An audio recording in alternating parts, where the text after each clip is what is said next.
Gisami, our Deputy Vice Chancellor, Academic Affairs and Research, and the convener of this Women's Day function, and actually the star of the day, Mr. James Deuri. Is he here? Yes. Our Deputy Vice Chancellor, Administration, Finance and Planning, without whose generosity perhaps you didn't have had your lunch. Professor, Reverend Father Dr. Boniface Mungai, our prayer warrior and champion for women's rights. Who is the young man in between? Is that our Edwin? My junior counsel, Edwin Wabuga, legal counsel in this university. Thank you so much, Edwin, for being support. Professor Albert Gengi Mudele, who actually reminds us as women the rock from which we are hewn, and we are very grateful that he could be here with us today. Our senior sister and mentor and friend, Professor Mary Gitui, wherever she is, I saw her a little earlier. Distinguished members of the Queer family, my sisters and brothers in the Lord. I greet you all in the mighty name of our Lord and Savior, Jesus Christ. I stand here in your presence this afternoon at the behest of the International Women's Day 2022 Queer Edition Organizing Committee. I really am privileged that these lovely, brilliant women chose me to be their chair. My brief is simple. I've been instructed to do introductions and thereafter give a brief overview of this day and the theme. Since this is a queer family affair, and it is presumed that we know each other well, I beg your indulgence, Rector and Vice Chancellor, to dispense with my first brief and with your permission to plunge right into the overview of the day. Thank you. In line with her vision, mission, core values, and the philosophy of Catholic higher education that she subscribes to, the Catholic University of Eastern Africa, Queer, endeavors in all her undertakings to create safe spaces and an enabling environment where all women and men together employ and enjoy their God-given talents and capabilities with few or no limitations in their quest for personal development and growth and for the collective benefit of our university. It is against this backdrop that Queer has always supported initiatives which celebrate and showcase women's achievement and agency in furtherance of her mission. One such initiative being the celebration of the International Women's Day. Unfortunately, and for reasons beyond anyone's control, for the past decade or so, Queer has been unable to convene, host, or celebrate the International Women's Day. Although the reasons for this omission are out of the scope and mandate of this overview, it is instructive to note that this has not come to us as a surprise. It is common knowledge that when things go south in an institution, and Queer did indeed go south, when countries' economies collapse, or when a nation's affairs go awry, it is women's lives, women's livelihoods, and lived realities of women which suffer the brunt of things. Thankfully, the ongoing three-pronged Queer stabilization, transformation, and growth, STG, as Father Mbugua calls it, turnaround strategy, has begun to bear fruit. And for the first time in more than 13 years, Queer is today not only hosting the International Women's Day 2022, but has chosen to revive and reinstitutionalize this important day into the Queer calendar. So what is Women's International Day? What is this fuss all about? In order to promote the rights of women and girls worldwide, every year the Family of Civilized Nations, under the auspices of the UN Women, marks 8th March as the International Women's Day to celebrate the economic, political, and social achievements of women by way of showing respect, admiration, and love for women. The theme for this year's International Women's Day is Gender Equality Today for a Sustainable Tomorrow, in recognition of the contribution of women and girls in the world who are blazing the trail as they contribute to climate change, adaptation, mitigation, and response to build a more sustainable future for all. For us at Queer, due to the constraints of resources in terms of time and finances, and in the spirit of Gemi Shiumagana Moshie, which Professor Mudele will tell you is Hebrew for charity begins at home, the International Women's Day 2022 Queer Edition Organizing Committee has made this a homegrown affair where all participants and key players are drawn from the queer family. The theme, as you gather from today's program, has been domesticated to meet queer needs, hopes, and aspirations, and to reflect in a most symbolic manner who we really are as a family that lives, works, plays, and prays together. More importantly, as a family that reveres, loves, and respects her women. This day has been inspired, conceived, and envisioned by women for women and men. It is therefore going to be a fun-filled day, but at the same time, a sober day of reflection as we meet strategic objectives out of which we promise this great congregation, as only women can, time-bound and value-adding deliverables. It is at this forum that the International Women's Day, a la Queer, will be revived and reinstitutionalized into our university calendar by none other than our rector and vice chancellor, who will also declare this function officially open. Immediately thereafter, the International Women's Day 2022 Organizing Committee, on behalf of all the queer women, will present our first ever female Deputy Vice Chancellor, Academic Affairs and Research in the history of queer, Mrs. Professor Rachel K. Gisami, who will share her vision for greening and growing queer as a top academic leader, a mentor, and a mother. By way of response to and in solidarity with our DVC-AAR, fellow queer women drawn from diverse and various disciplines will, in a roundtable panel discussion, showcase their agency in bringing to fruition queer's vision and mission through stabilization, transformation, and growth, and in the context of sustainable development. Finally, and I want to make this very clear, as you can see, we don't have dead flowers, because in our culture they are weeds. We shall plant trees in memory of this day and in celebration of our triple heritage as African women. One, we are daughters of our phenomenal mothers, and we are sisters of, among many other women of substance, our very own icon, the celebrated eco-feminist and Nobel Peace Laureate, Wangari Maathai. Two, we are grateful for the gift of a sound mind, the pen, and the alphabet, and the ability as women here to employ these to transform our world. We celebrate the fact that we have an education and a home at Queer from whence to exercise our intellectual muscle.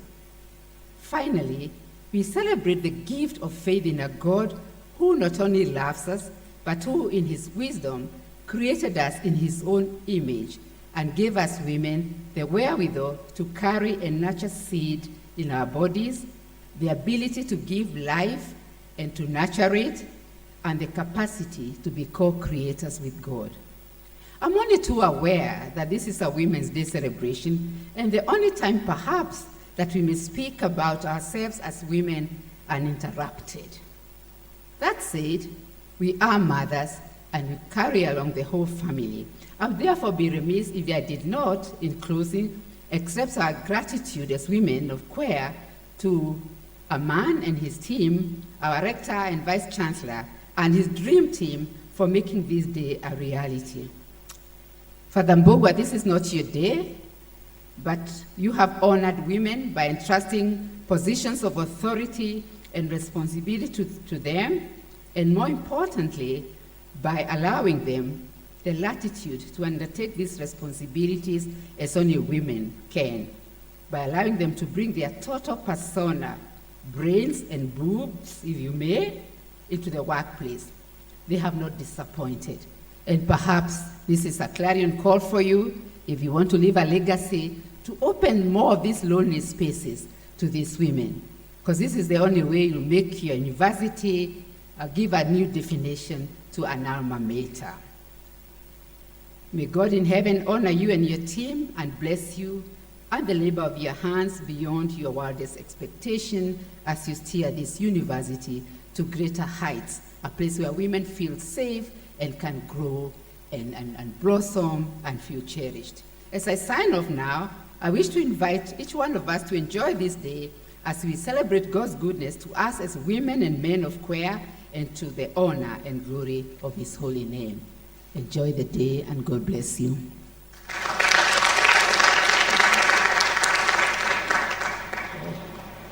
Okay. I have a third brief.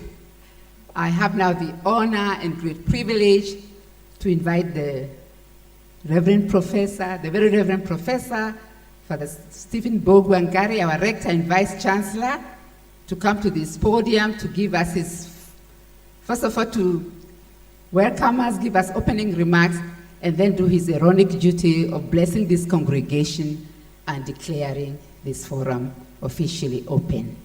Father Mbogwa, where is he?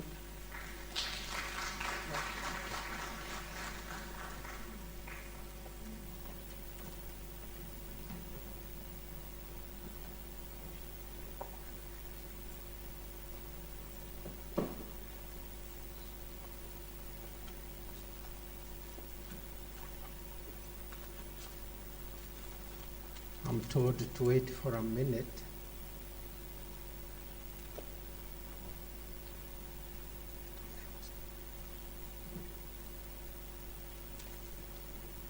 Thank you very much,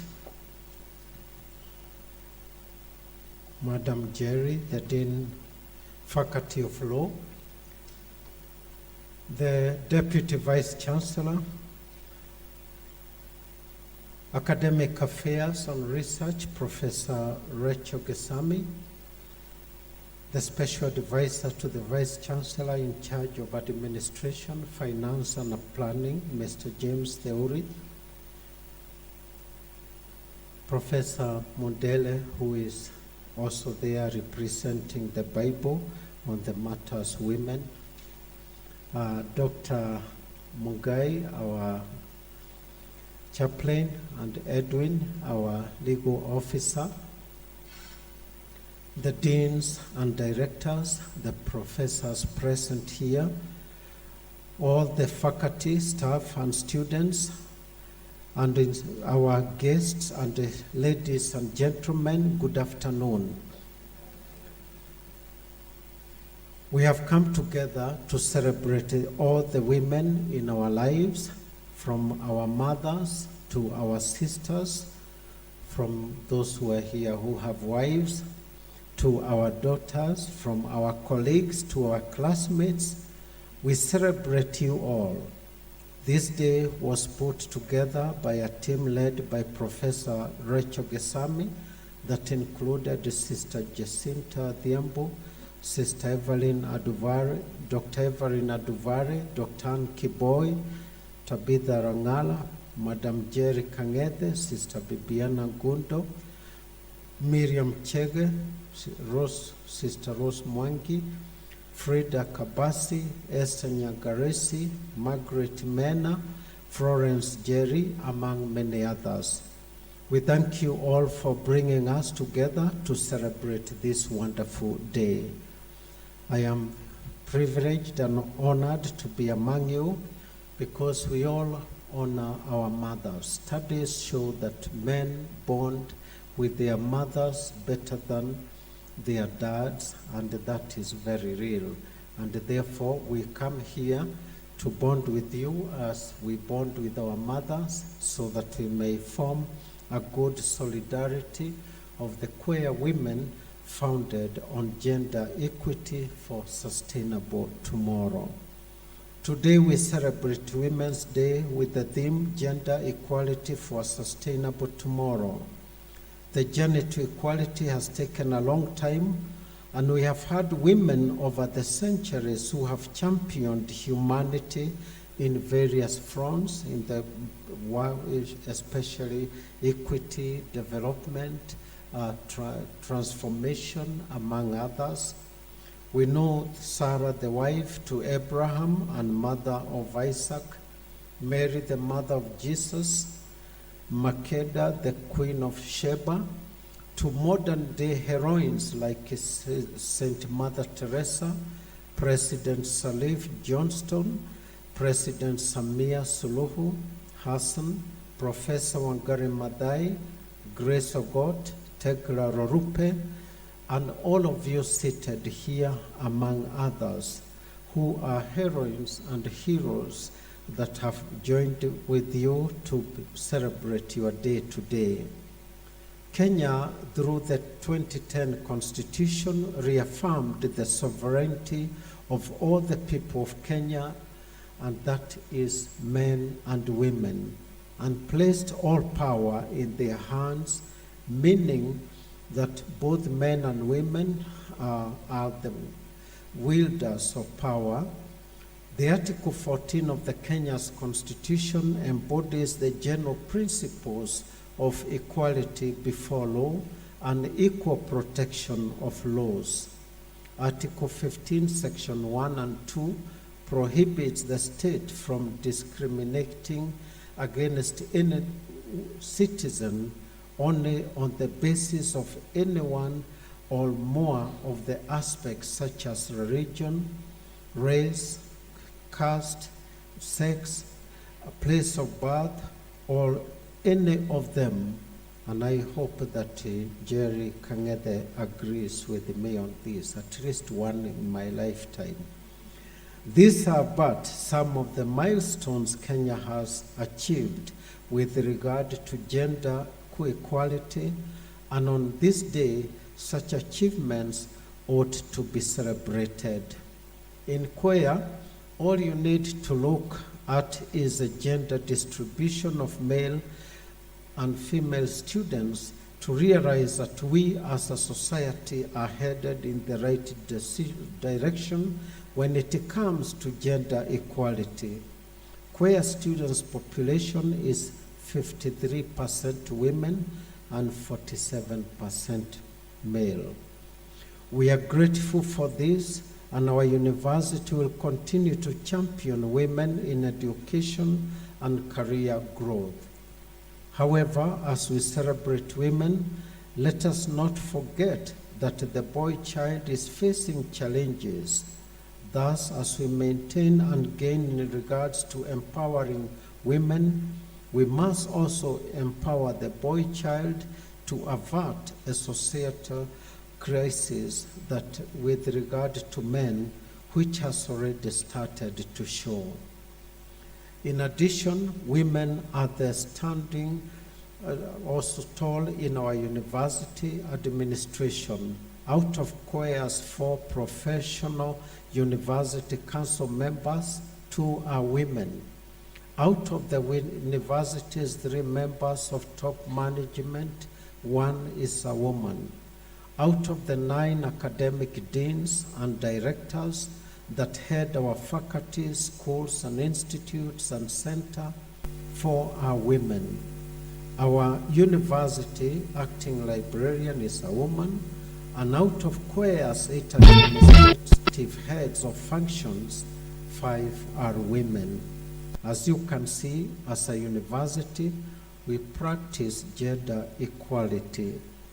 The reason we do this is that we know women moderate against the aggression, as we have seen in countries like Ukraine. I have watched with dismay and disappointment what is happening there, war led by men, and war that is targeting men, and therefore we find quite a scenario there that is also endangering the equality and the progress of peoples and the opportunity for women. But it is not all rosy as we celebrate women. Gender violence, rape, and sexual abuse are crimes that are still high in our society. On Friday last week, a young lady was involved in an accident with a motorcycle taxi, what we in Kenya refer to as boda boda. I do not know whether she was on the wrong or on the right when it came to the accident, but that does not give the abuse and harassment that she underwent from the public, who are mostly men, who believed to be boda boda operators, through the harassment that she received. If it wasn't for the video that went viral on social media 3 or so days after the incident, I strongly suspect that nobody would have been brought to book for the physical abuse that this lady suffered. So this is extremely current, just a few days past. So as we celebrate the gains made in gender equity in today's Women's Day, let us not lose our focus.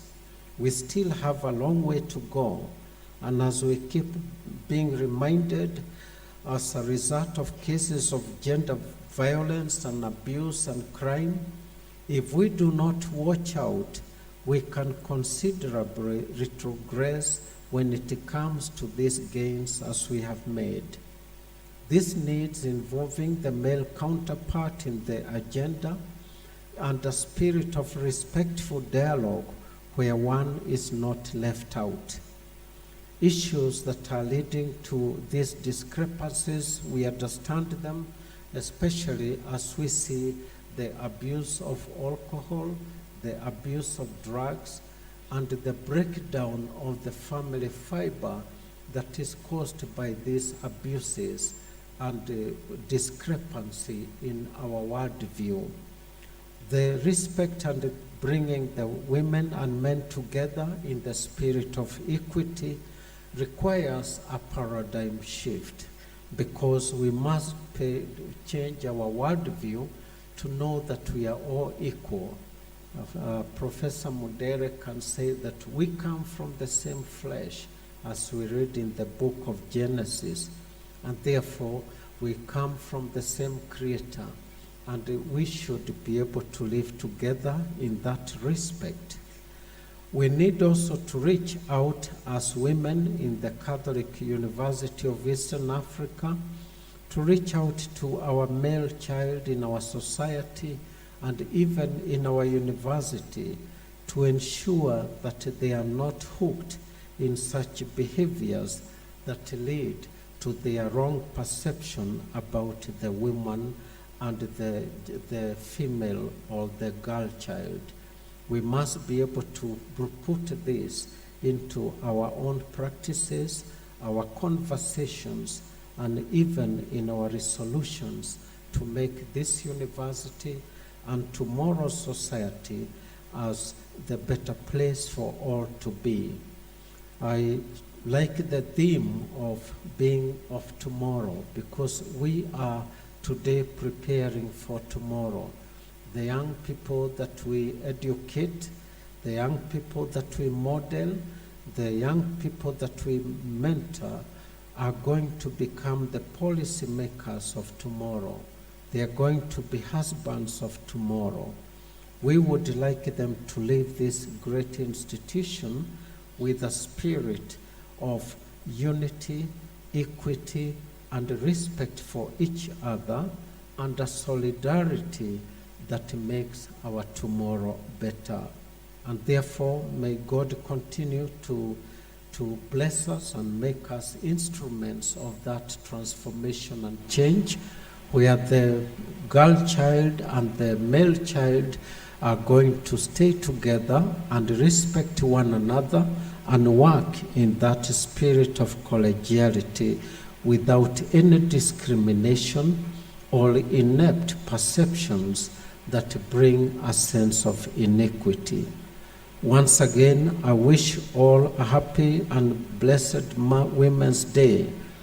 I am so grateful to see so many of you here in this hall, where we can be able to seek and one another's support and ideas in making this day a better place.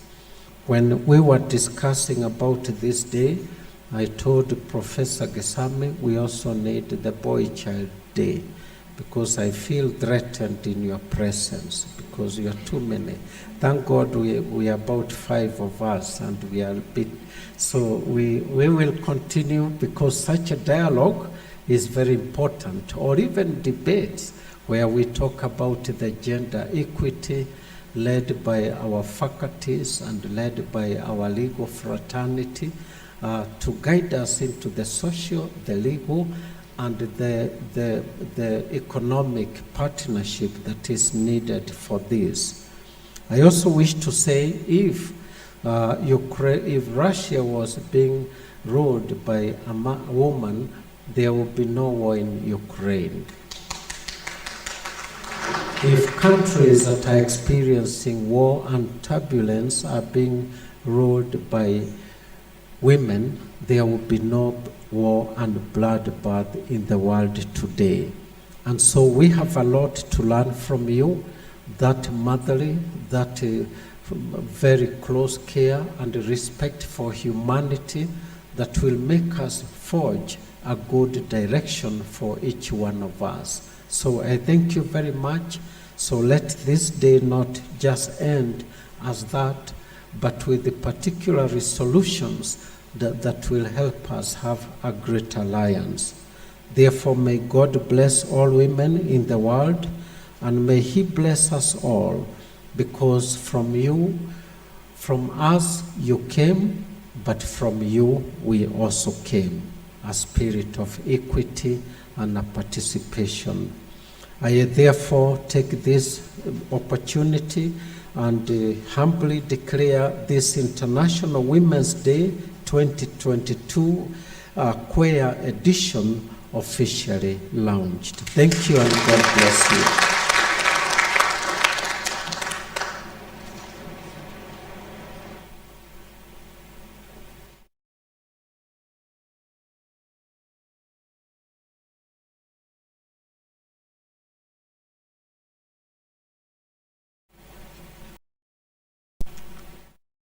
I think the Vice Chancellor deserves a bigger round of applause.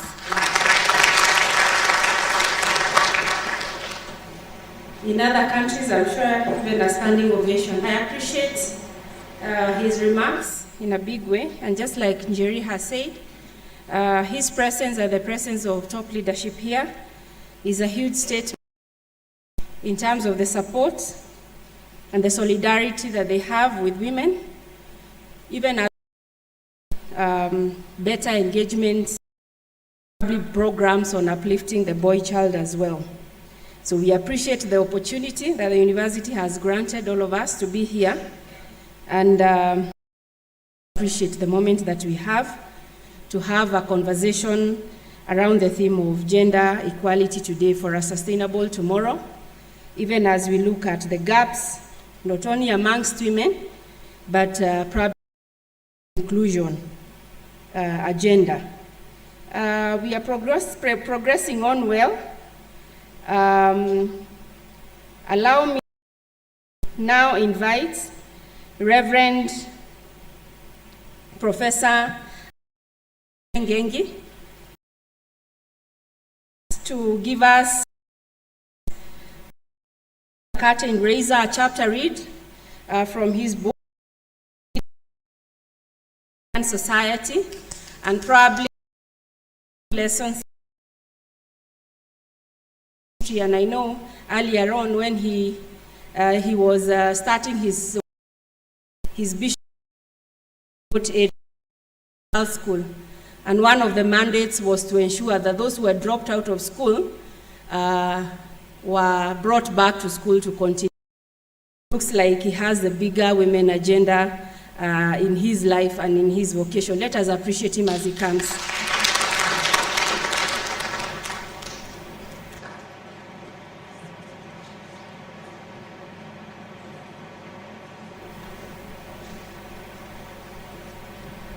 Thank you very much, Ma'am Miriam. My rector, Reverend Professor Stephen Bugua, Ma'am Prof. Rachel Gisami, DVC Academic, James Theory, DVC Finance, Planning and Administration. Now, there is a man that I have always met, but I didn't know his position here. It is the officer, legal officer. Thank you very much. I thank you, brothers and sisters. Good afternoon. I thank you very much for this invitation to read a chapter of my contribution on this day where Queer is celebrating International Women's Day. That day, for me, I took it always a bit with emotion because, as the rector has said, and then during the Mass, the chaplain has said, somehow we are bound with our mother. And that mother have shaped me in such a way that today I am here. And the chapter I'm going to read is published in a book that we have published recently, Leadership in the Bible and African Society. This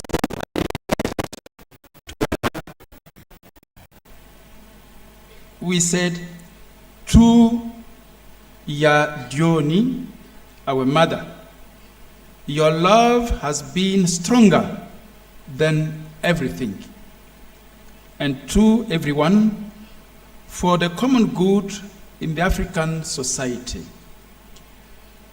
In this book, there are 3 chapters that I have written about women in the Bible.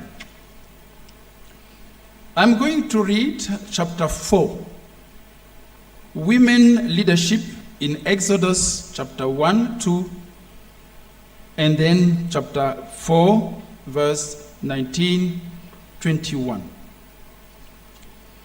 In short, according to my analysis of biblical text, I see women as mother, woman as a protector and educator, woman as advisor, politician, historian, and memory.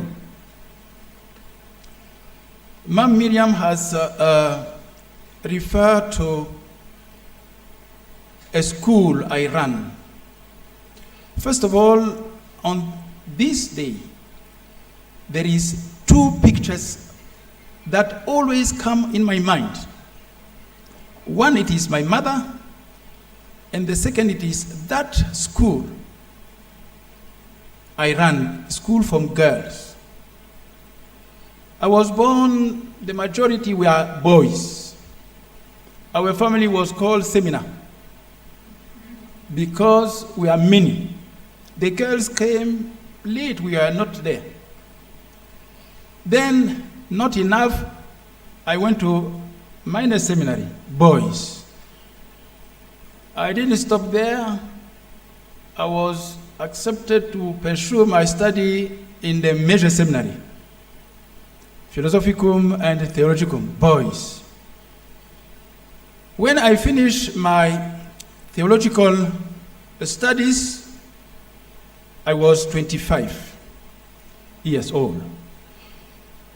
Before the ordination, the bishop sent me far away in a countryside to start a school of girls. And then with instruction, you have to call back all these girls who went 2-3 years astray to give them a formation. Do you understand? brought up among the boys, and suddenly you have 250 girls from 12 to 20 years old. People were saying, went to my mother, said, the priesthood of your son, we are not going to celebrate. You know those people there. You know the girls. Forget it. My mom called me and said, I don't understand people are talking that we not celebrate the priesthood. Just your little girls here, take them like that. Respect the women who are working with you, even those who are coming as parents, respect them as we are living here. That's all. I don't fear. My mom was a strong woman, disciplined. Then I went with this recommendation of my mom. There, I experienced so many things. One of them, I want to narrate you. I was in my office, then I heard outside, oh. I came out, 2 girls were fighting. I moved to go where they were. I saw the shirt, a piece of uniform in the hair, and then before I arrived there,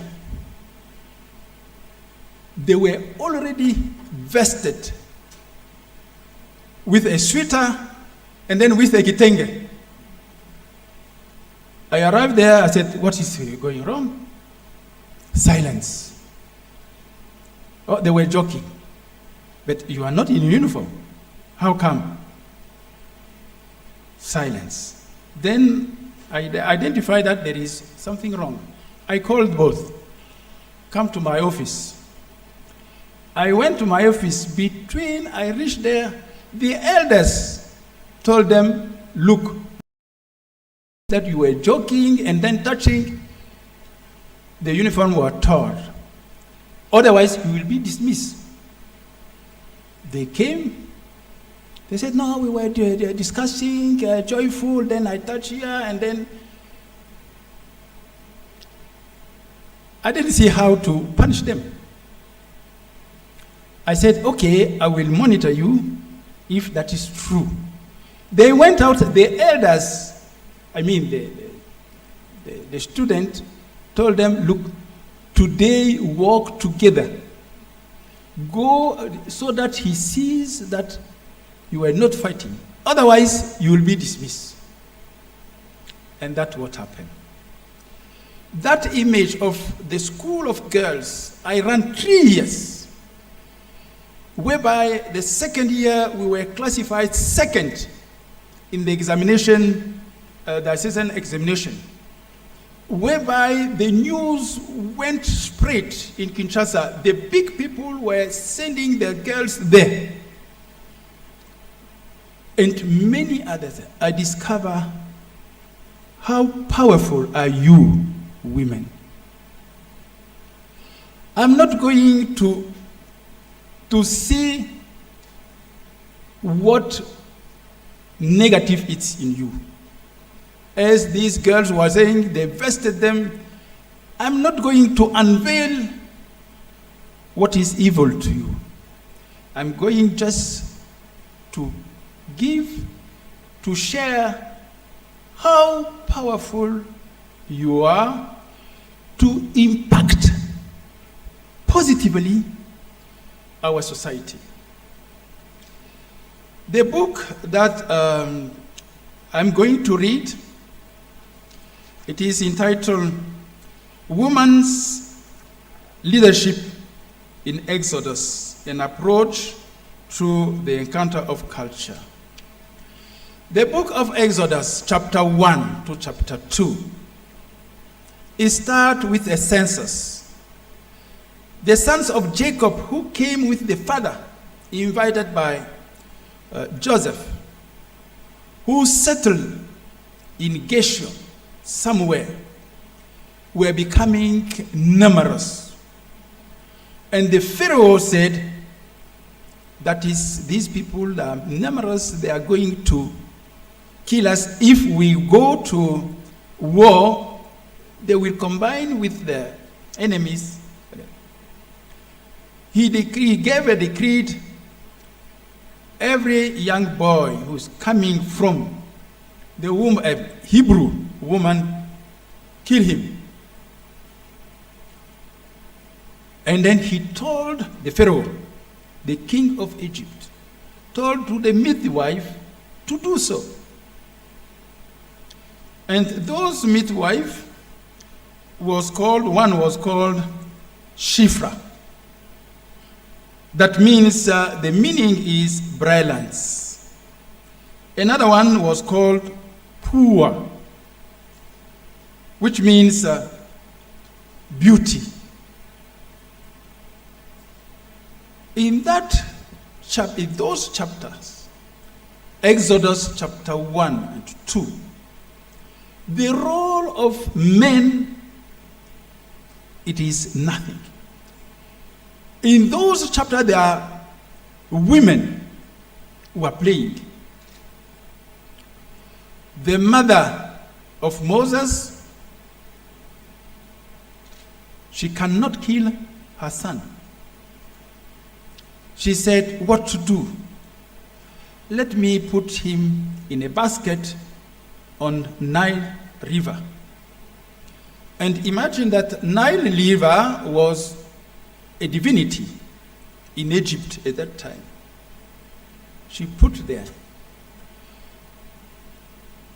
The sister to Moses went there to look about her brother. Then the daughter of Pharaoh came to birth. And then she had maid servant. They saw the basket.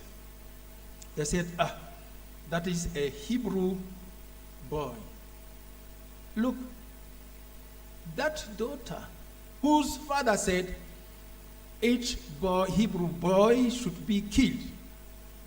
No. She took care of her. She looked, who is going to monitor, to take care of this child? The sister to Moses said, I know some woman can do it. Okay. And when Moses reached 5:12, he went back to Pharaoh, adoptive son to the sister, to the daughter of Pharaoh. All of these women in these chapters, in those chapters, they don't have a name. It is curious. It is mother to Moses, sister to Moses, daughter of Pharaoh, and midwife who have brilliance as name or beauty as name. In some our biblical scholar, it is not a person. They are not two persons. It is the beauty to receive the boys or the girls who are coming to the world. They don't have name. It is like the mathematician. You need formula or axiom. When you say x plus y, that means this x could be replaced by another thing. That is it. What I want to prove here, it is that all these women from different status, the mother to Moses is married, maternity, the sister is not married, the daughter to Pharaoh is not married, and they are Jews, one part, and the other part, the other side, they are Egyptian. All of them, they took care of life. from different background, from different status. The boy should not be killed. It is amazing. Somehow, I conclude there, you women, you can be from different communities, ethnies, or different background. There are some items that make you stronger when you are together. And these women, when Moses grew up and had a problem with Pharaoh, he ran away. And there he got a wife who is not Jew, Shipporah, the daughter of a priest, a Madian priest. When Moses was allowed to go back to Egypt after his call from God, they were in situation we don't know what happened, but Moses was to die. And that woman, Shipporah, went and circumcised the boy and to create a covenant. The circumcision, it is a religious ritual that was done by the men. But in such a situation, the woman Shipporah took over.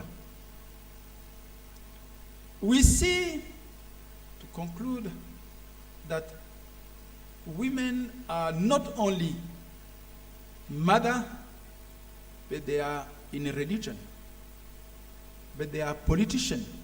To break down the rule of Pharaoh, you should be a politician.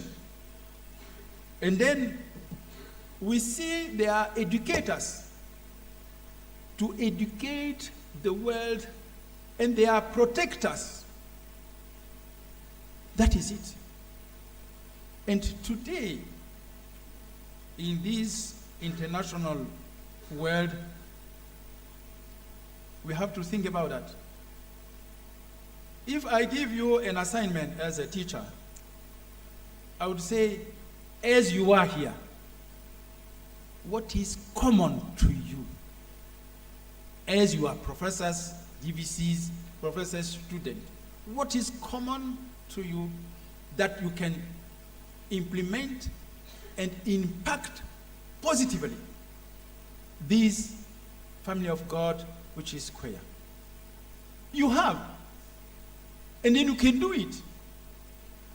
All what we are challenging here, our challenges, if you come together, you women, those who are close to me, most of the time I call you by mom, to refer to that woman who died some weeks ago. You have power. When Mom Miriam asked me in interview, there is a question there, what do you think the man can do to promote women? You don't need to be promoted. Do what you should do. If you have a position, you are in such a position, look at the policies. Don't wait the men to empower you. Why? You have this power to impact positively our queer, our communities, our society. You have it. I said, I'm not going to canonize you, but I show you how you can impact positively the society. In this book, those who are going to read this book, if you see in chapter, those who are going to buy, if you see a chapter, literal analysis, don't read it. That is for the expert. Go subtitle to subtitle. Somehow, you will see where it is flowing. Read, and then share with other people. I've talked a lot. Asanteni sana.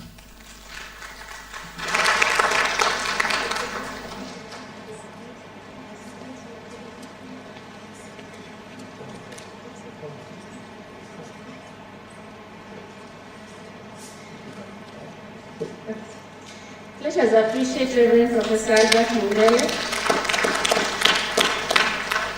He has set up a book signing table just right at the entrance. He tells me you buy the book, you read it.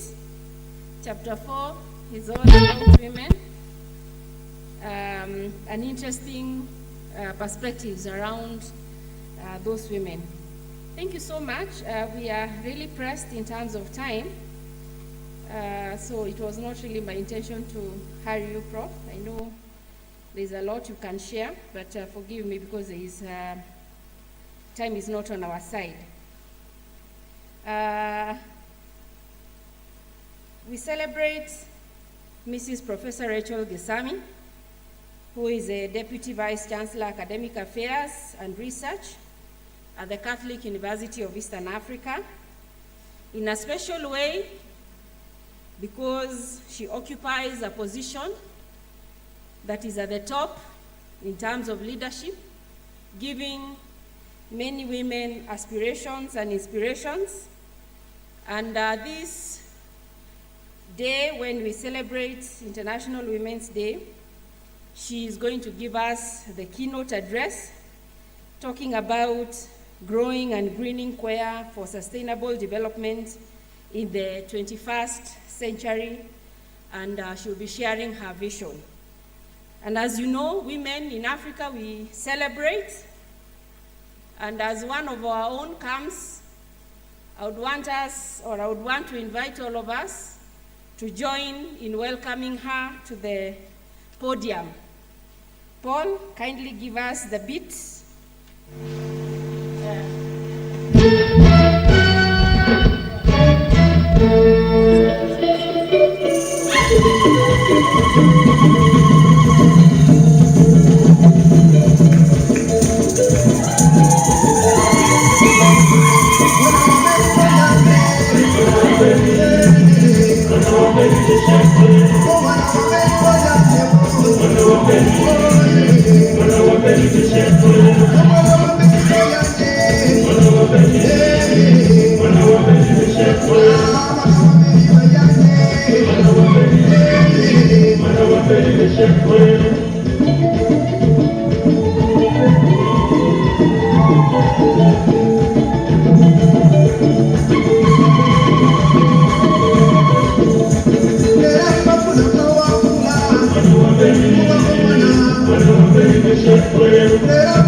All right, thank you so much. God is great.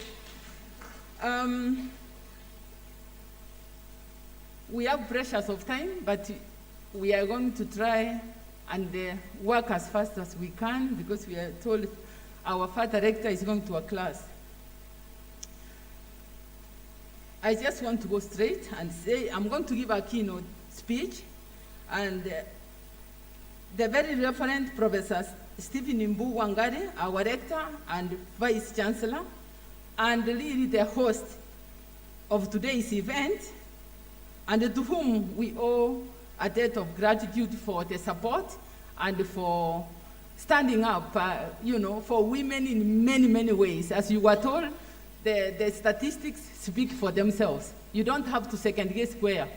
Queer has 57% women and 47% men. That means we really are doing some good work, and the gender is well balanced.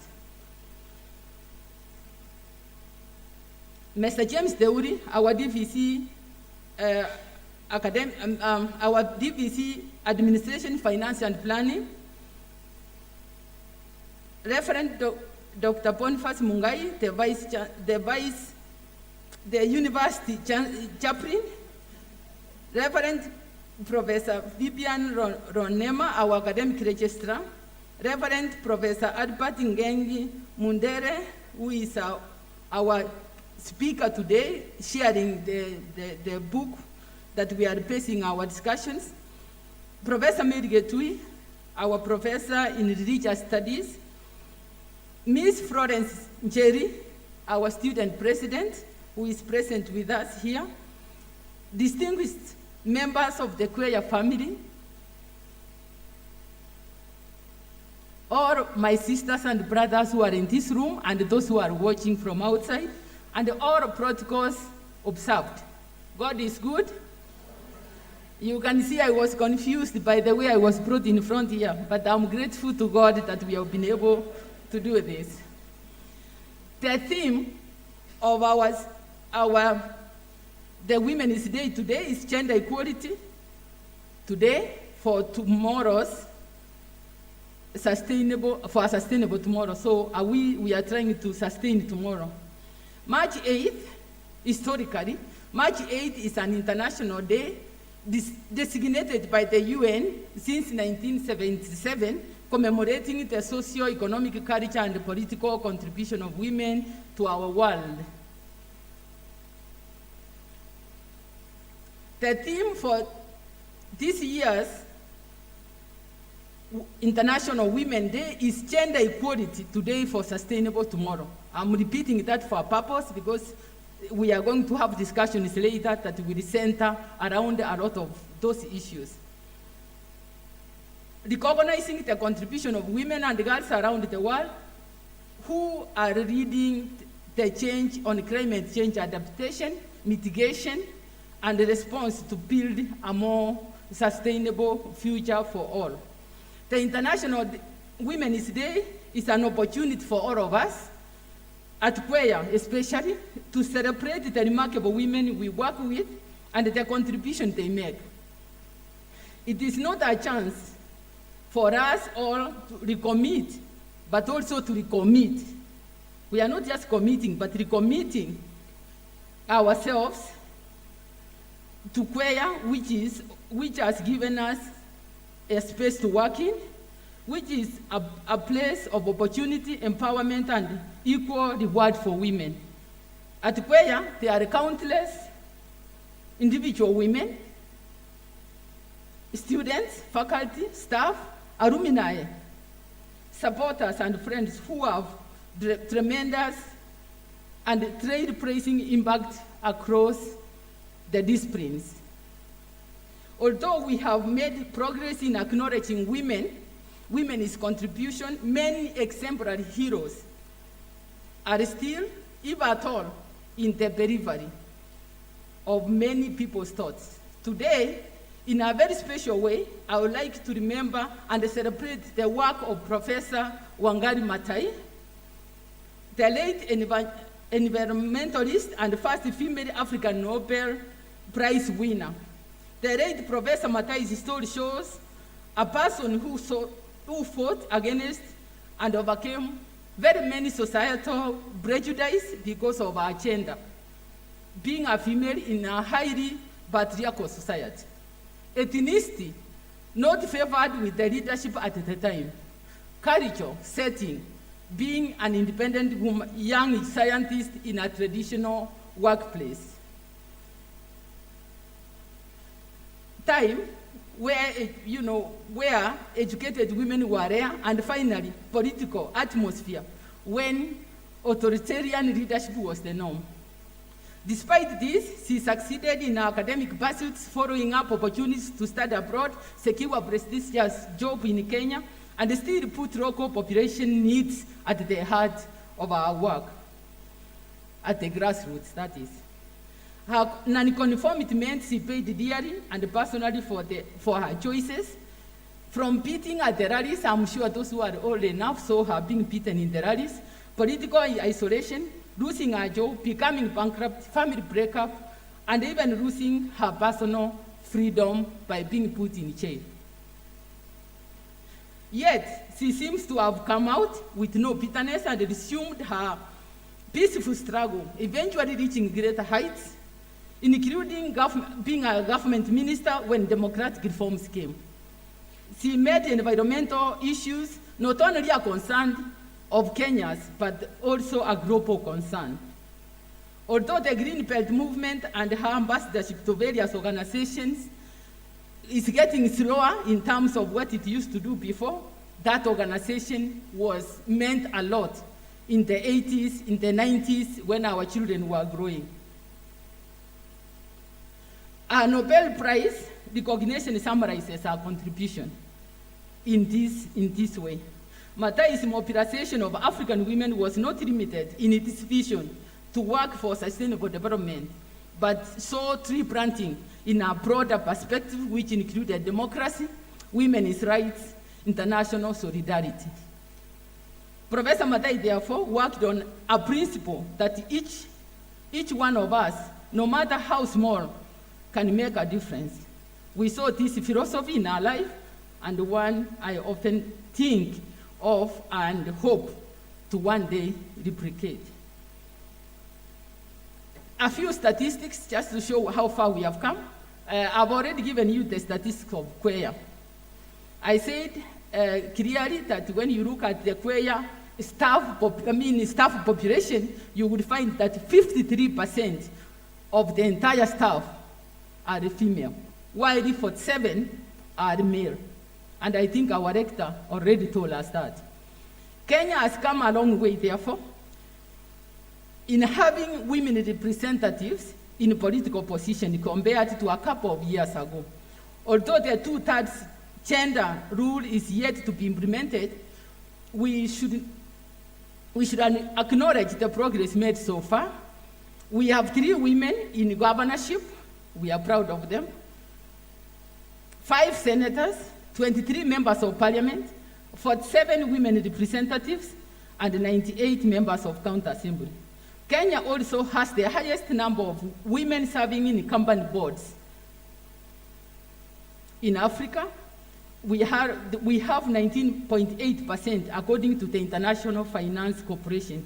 Similarly, according to the Kenya Institute of Management report of 2017, women representation in listed company boardrooms were up by 21% from 12% as was the case in 2012. In the East African region, Rwanda has been a beacon for women representation in the legislature especially. It had the highest number of women parliamentarians worldwide. UNICEF Women 2016 indicates that very clearly. Women in the Rwandan legislature occupy 61% of seats in the lower house.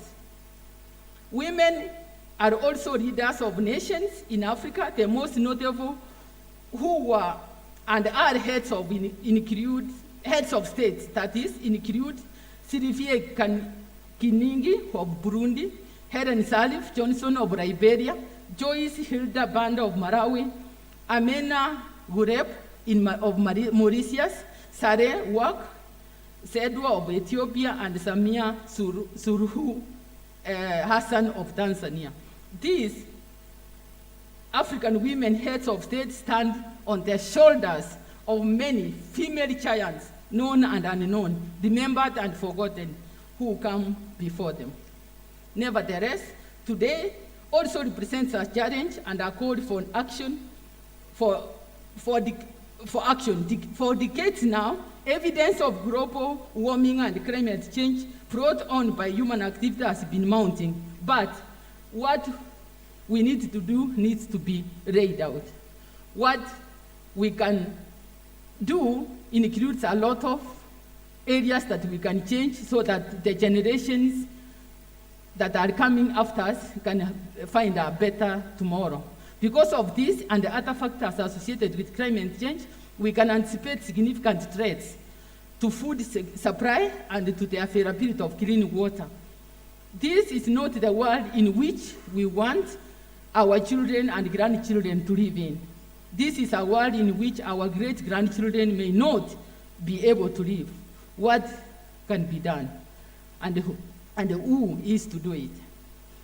We are gathered here today because we believe universities have a special role and a special responsibility in confronting these challenges of climate change and the sustainability of the same.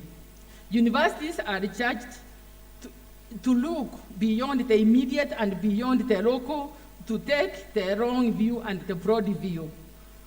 Climate change requires just an approach for it not to be there in terms of moving just by month or by a whole year or by country, county, but about the whole interconnected world. It is a problem in which the discovery and dissemination of knowledge will play a critical role, and it is a problem that must be faced by individuals and communities in ways that universities are uniquely suited to model. Universities are the world's greatest source of ideas and innovation. Our research and teaching must generate knowledge about how discoveries in science, technology, policy, analysis can create a sustainable environment for generations to come. My vision, therefore, is to create a collaboration across Kwea schools to form a center for environment.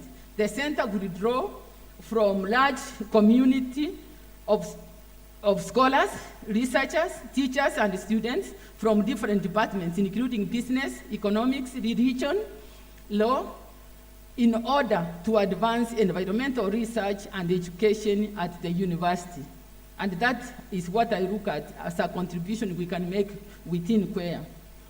This group should be able to learn, should be able to look at certain issues. Faculty, when you look at research, faculties should therefore come up with proper research in their areas. Of course, today, when you look at teaching together with research, you are doing both. As long as you are teaching a student, you are actually also teaching. So faculty research is, of course, closely related to teaching, to engaging students in solving environmental problems and educating them about the magnitude of the challenges the world faces. In the future, it will be important for Kwea to launch a school of energy and environment focused on scholarship that will, one, conduct the innovative research that leads to the knowledge and understanding necessary to solve most pressing human and environmental problems, provide a challenging, integrative, and provocative environmental education for students around the region at all levels to learn the principles and the practices of sustaining our environment. Assist partner groups, communities, institutions, local, national, and international governments, NGOs, and industry in translating our discoveries into practical solutions to environmental problems. Energy and environment must also be catalysts for institutional action today. Today, our focus is on a particular dimension of the responsibility of universities, one that builds on our research and teaching to embrace our obligations as a community of learning, a community that lives the values implicit in its pursuit of knowledge for the betterment of the world. Environmental education and women empowerment are the essential and foremost components for sustainable development, and its conservation globally. One of the researchers has found that. Now, Wangari Maathai, a university professor, was convinced that education should not be confined to the classroom alone. For her, holistic education meant explaining the linkages between environmental issues such as peace, women's rights, the eradication of poverty, Most importantly, it meant directly addressing and gaining the trust and confidence of those frequently excluded from formal education, notably rural women. From the beginning, Matai encouraged women to draw on their own knowledge and experience and to teach each other. She would say a very simple, sentence. I don't think you need a diploma to plant a tree. Use your woman sense. Matai 2007. I don't know who has read that book. It's called Unboard. As the tree planting effort grew, it became clear to Matai that unless the root causes of the problems were addressed, symptoms would continue. She began to understand the need to educate people about the connections between corrupt governance and sustainable management of the environment. Therefore, Kweya needs to promote environmental education and women's participation to ensure that the inhabitants of the country are concerned and connected about not only the awareness of environmental sensitivity, but also the role of gender in it. Environmental education or environmental sensitivity does come through motivation, knowledge, skills, cultivating behaviors, and commitment among people to work collectively and individually to sort out the prevailing environmental and gender issues. That again is a statement from the UN 2014, where United Nations Educational, Scientific and Cultural Organization, the UNESCO, was addressing this issue. Previously, most researchers who have done research before suggested sustainable development strategies and environmental education that did not encourage and promote the equal participation of both genders, and particularly the empowerment of females, have usually failed to meet their objectives. That's again a word from the United Nations Women's Day in the past. There is one gentleman called Bosep in women's role. He said something to the effect that in women's role in economic development, there are a number of issues that need to be taken into consideration. And he argued that in various socioeconomic and patriarchal structures, females continue to be oppressed, marginalized, due to gender inequality behaviors. Therefore, women's participation in environmental awareness programs was one of the primary objectives of the United Nations Educational, in other UNICEF and UNEP in 1978. Intergovernmental conferences on environmental education, according to various papers that exist, focuses on the participation of women equally, and also they put that as a central point, and they promote and spear, indicating that sustainable development agenda is critical. When you look at the MDGs, they also indicate issues to deal with sustainable development and women participation in those development areas. So we have enough background to indicate that it is important that women are involved in all of these areas. In September of 2015, after the replacement of MDGs with the Sustainable Development Goals, that is SDGs, the agenda for equality of education for all genders, and I'm talking about women and men, including environmental education, has been reinforced. Particularly, the inclusion of SDG 4 focuses to ensure inclusive and equitable quality education and promote lifelong learning opportunities for all. Food and agriculture organizations, that is FAO, in 2011 also talked about community of environmental educationists who work together. Although a study of environmental education and the role of gender in Kenya is needed to promote women's voices, to address the pertinent concern of sustainability in environmental education and the role of gender, the following research questions are set for this study. As we indicated earlier, and I'm about to finish, we indicated that we will have deliverables out of this day's deliberations.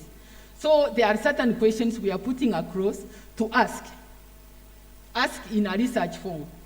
The first question is, how can women raise their voices through environmental education for empowerment? That's question number one. Question number two we want to ask is, what is the role of universities in women's empowerment and environmental education in Kenya? And here, this is where I would like us actually at some point to really sit down and think about what we are doing in Kwea. What are we doing in Kwea for these purposes? We are a regional university, and we want to think of how to green Kwea so that we have a deliverable for other universities to emulate us. So, we are not only a regional institution, we are also ecclesiastical. So we need to start thinking about what we are doing about the environmental issues and gender integration, so to speak, so that we can all work together. Research question number 3 that I want to put on the table is as follows. What are the consequences of implementing gender-specific environmental education in Kenya? These, again, are the 3 questions I would like us to pursue for research or these ladies. And men, we are talking about gender working together. We thought that we can answer those questions. If we look to be able to answer these questions, I thought we must have a methodology, which I'm going to propose very quickly. To seek answers to these questions, the study through a qualitative method would apply a feminist approach to gain a better understanding of women's voices empowered through environmental education in Kenya, whereby ecofeminism will provide the sound theoretical base for this particular study that I hope we can start working on. Detailed information on the literature review, each method, approach, and framework will be elaborated in the paper. We have a lot of people who have done research on these areas, and we do have a whole page here that has the references of what I've talked about this afternoon. So to summarize, it's very simple for me. International Women's Day is on the 8th of every year.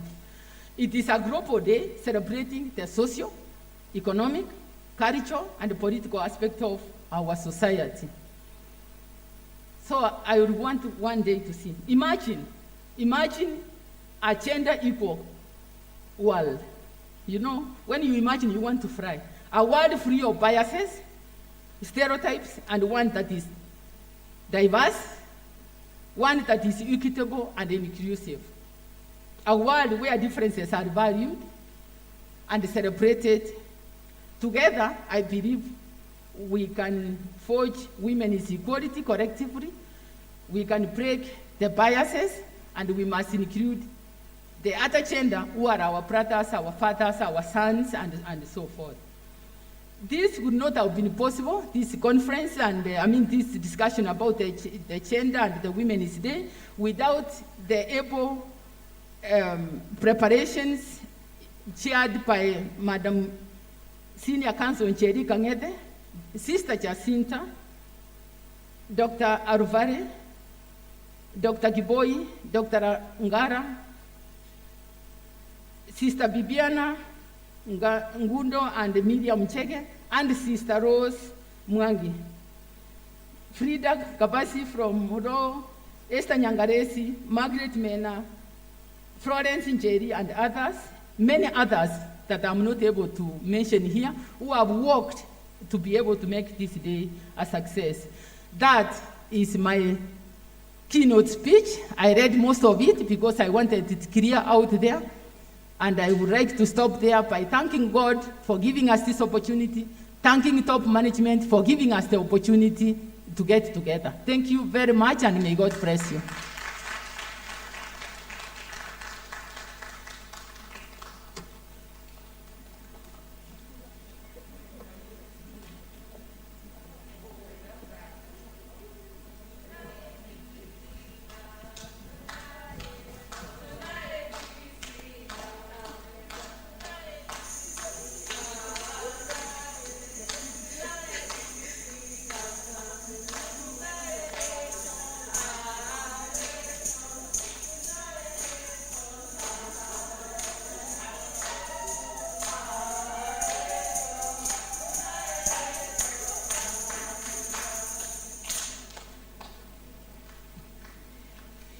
you. Let us once again appreciate Mrs. Professor Rachel Gisami for articulating the issues around gender equality today for sustainable tomorrow, highlighting the importance, the work of Wangari Maathai, a call for us to think about research in the area of environment and energy and climate change. I also noticed the vision that she has about having a school of clean and renewable energy at the Catholic University of Eastern Africa. And I guess that dream is valid, just like any of our dreams. Let us appreciate her once again. We are moving on to the panel discussion. I can see we are almost an hour late. We'll try to see how we work with that within that lateness, if I may say. Allow me to invite the moderator, Dr. Mariam Kamunyo, and the panel, also led by Professor Mary Getui, the lead discussant, to kindly come to the front. They'll be introduced when they are already here. Meanwhile, as they come, Brenda Modoni, School of Nursing, you're here? Yes. So Brenda Modoni will give us a recital. Let us appreciate the ladies as they come. It's a very powerful panel discussing very weighty issues around the theme of gender equality today for a sustainable tomorrow. Karibuni sana. A big round of applause, please.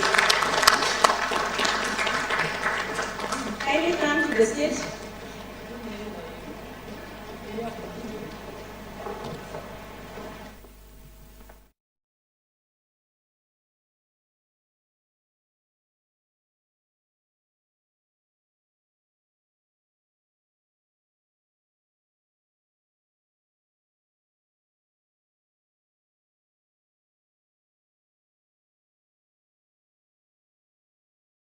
Good afternoon. I'm Brenda Modoni, and I have a spoken word on Women's Day. Tatumia niafa,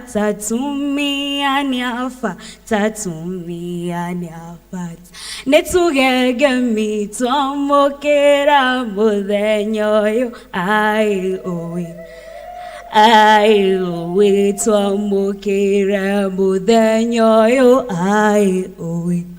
Look at the beautiful smiles on their faces.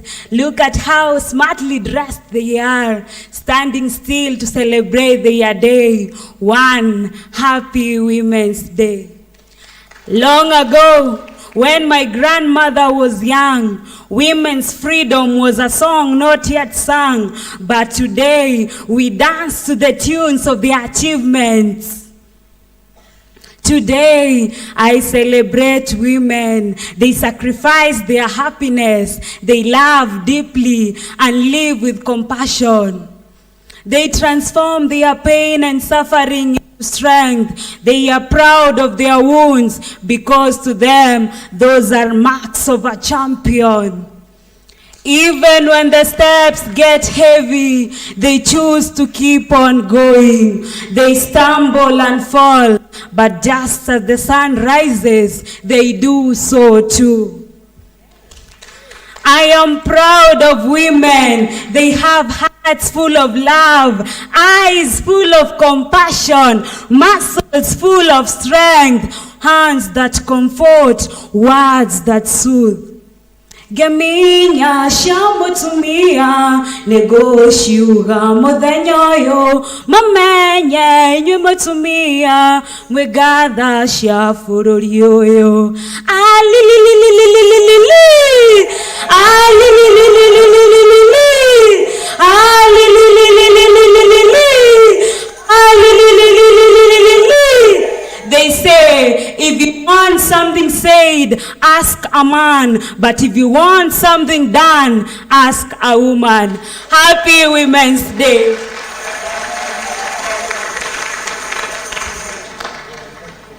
Fantastic, fantastic. Brenda, let us appreciate her once again.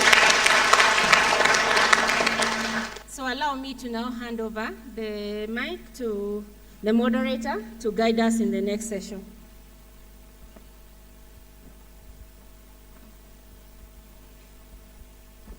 Good afternoon. Happy Women's Day. My name is Dr. Mariam Kamunyu from the Faculty of Law. Such an honor and privilege to be with you this day. So thankful to the university management for giving us this opportunity to have this celebration today. So what we have here is a fireside chat. As you know, women in the past always sat by the fire, discussing various things, and you've heard from our DVC, Professor Gisami. She spoke about a book that we are working on, and so what these wonderful women are going to share with you today is that they're going to give you a snippet, just a snippet of some of the really key contemporary and emerging issues when it comes to matters women. And we will then get a chance to maybe interact with them, to ask a question or two, or to give them a thought or another. So I will introduce them one at a time as they speak so that you can be able to focus on them. On my part, I wanted to sort of kick off this session by just telling you one thing about me, which is that I am a feminist, international human rights law lawyer. Now, typically when I use that word, the F word, the feminist word, you know, people assume, isn't this contradictory? But you also say you are a Christian woman. In fact, from where I come from, we say I am born again. And you're also African, and you also identify. Isn't there a contradiction there? So for me, how I resolve this contradiction, as a researcher and as a lawyer, in case there's anyone else who carries this contradiction, is that I went and read the Bible for myself, because that was one of the areas my feminist sisters were saying, is, you know, that you cannot be a feminist and you're a Christian woman. So when I went and read the Bible for myself, I saw that in God's key vision and mission, his key vision and mission since time immemorial has been to reunite us with him through his vision of salvation. And so when I looked at the Bible, when I looked at the Old Testament, like Reverend Professor Mulandi shared with us, I saw that in his first attempt to save humanity, when he wanted to save the Israelites, he used women, like he said. He used Moses' mother, he used Miriam, who is Moses' sister, he used Pharaoh's daughter. And so women were the agents through which he delivered the tool of salvation that was to be Moses. Then I said, okay, what about the New Testament? Again, God came running after us. He was in pursuit of us. And he said, I need to bring my message of salvation. And so, again, when he had a very important task to do, he picked a woman. He picked our beloved Mary, Mother of Jesus, to be the one that would deliver our Savior. He bypassed biology, bypassed the role of men. He said, I am coming straight to this woman. And so again, I saw, God really holds women in high regard. And then again, when he had now succeeded, Jesus died on the cross, he rose again. There was a very important message to be passed, that he is risen. And again, who did he entrust with this message? Mary Magdalene and other women. So when I look at the Bible, I see no contradiction. I see a father that has a heart for women. And so in case anyone else carries that contradiction, you know, you can have a heart for justice, you can have a heart for human rights, you can have a heart for women's rights, and still be a Christian and still be an African woman, and all these elements can coexist in peaceful harmony, just like we learned from our good book. And so with that introduction, I would want to now introduce you to one of the very lovely ladies here. We want to hear about lonely spaces and women in top management. So as we know, we have had, so not everyone is doing as well as we are doing here in Queer. In Queer, we see that women are in top management. But when you look at the country, and you look at the continent, when you look at the world, this is indeed the exception. And so Professor Mary Gatui will lead us through a discussion of why is top top management, a lonely space for women. A little thing about Professor Mary Getui, she's a professor in the Department of Religious Studies, in the Faculty of Social Sciences. She's very family-oriented. She is a mother. She's a grandmother. She describes herself as very calm, but when I went to her faculty, she was described to me as very tough. Ladies and gentlemen, Professor Mary Getui, karibu.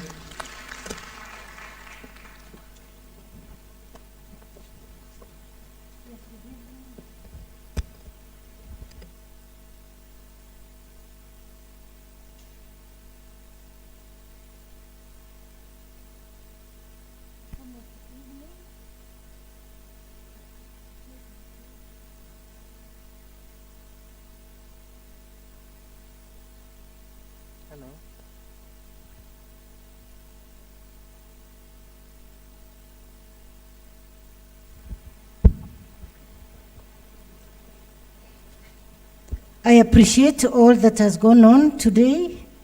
I acknowledge top management that are here with us. Thank you very much, our sister, our senior, Professor Rachel Gisami, for giving us the keynote address. I will make it very brief for the sake of time. And what I've learned this afternoon and what I've learned, I've been around several decades, is that each one of us is a leader. And that many times we will move places and we'll move spaces if we use women sense. Thank you very much, our sister, for what you have indicated for the future of this institution, and I'm sure that together we can do it. Lonely spaces. Our discussion this afternoon is going to be conversational. And I thought I'd just make a conversation of myself and what I've learned along the way about lonely spaces. It has already been indicated, our mothers are very strong, very special people in our lives. I salute my mother. She went to school. I don't know what to call this, whether it was child abuse, but she was married by her teacher, who later turned to be a policeman in the colonial period. So my other name is Wamboi because I was born in Thika. My mother would have been very lonely following my father to the various stations where he worked. She chose to bring up her 7 children in a rural place in Kenya, and that is why I am who I am. It can be lonely as a mother. It can be lonely when your spouse is away, but I want to salute my mother that she was able to overcome the lonely spaces. I want to salute my Sabbath school teacher. I'm a Seventh-day Adventist, but I've been formed and shaped by the Catholic faith. My years were in my Form 1 to my class 1 to Form 6 was in Catholic schools. But I want to salute my Sabbath school teacher, the late Eunice Nyoero, a pastor's wife. It can be lonely as a pastor's wife. It can be lonely even as anybody's wife. But this mama, she taught us with vigor and with gusto. At her burial, many of us traveled from various parts of the country, and we sang those songs that she taught us, the songs that shaped us to be who we are today. What I'm saying is that we can overcome those lonely spaces by making a contribution in the lives of small people, in the lives of children. Anna Tuga one of the female teachers when I went to class 1. I don't know what she did to me, but she impressed me that I made a decision that I would be a teacher, and that is the teacher that I am today. I salute her because she was one of the first female teachers shaped by the missionaries, and she chose to impress and motivate. I already mentioned the Asumbi sisters and the Loreto sisters. They were at the top because missionaries occupy a place at the top. But they molded us by coming down to take care of me and to take care of us. And that is why Sister Nyambedha could be younger than me, but I look at her as my mentor, my teacher, because of what the Loreto sisters did. My mother-in-law,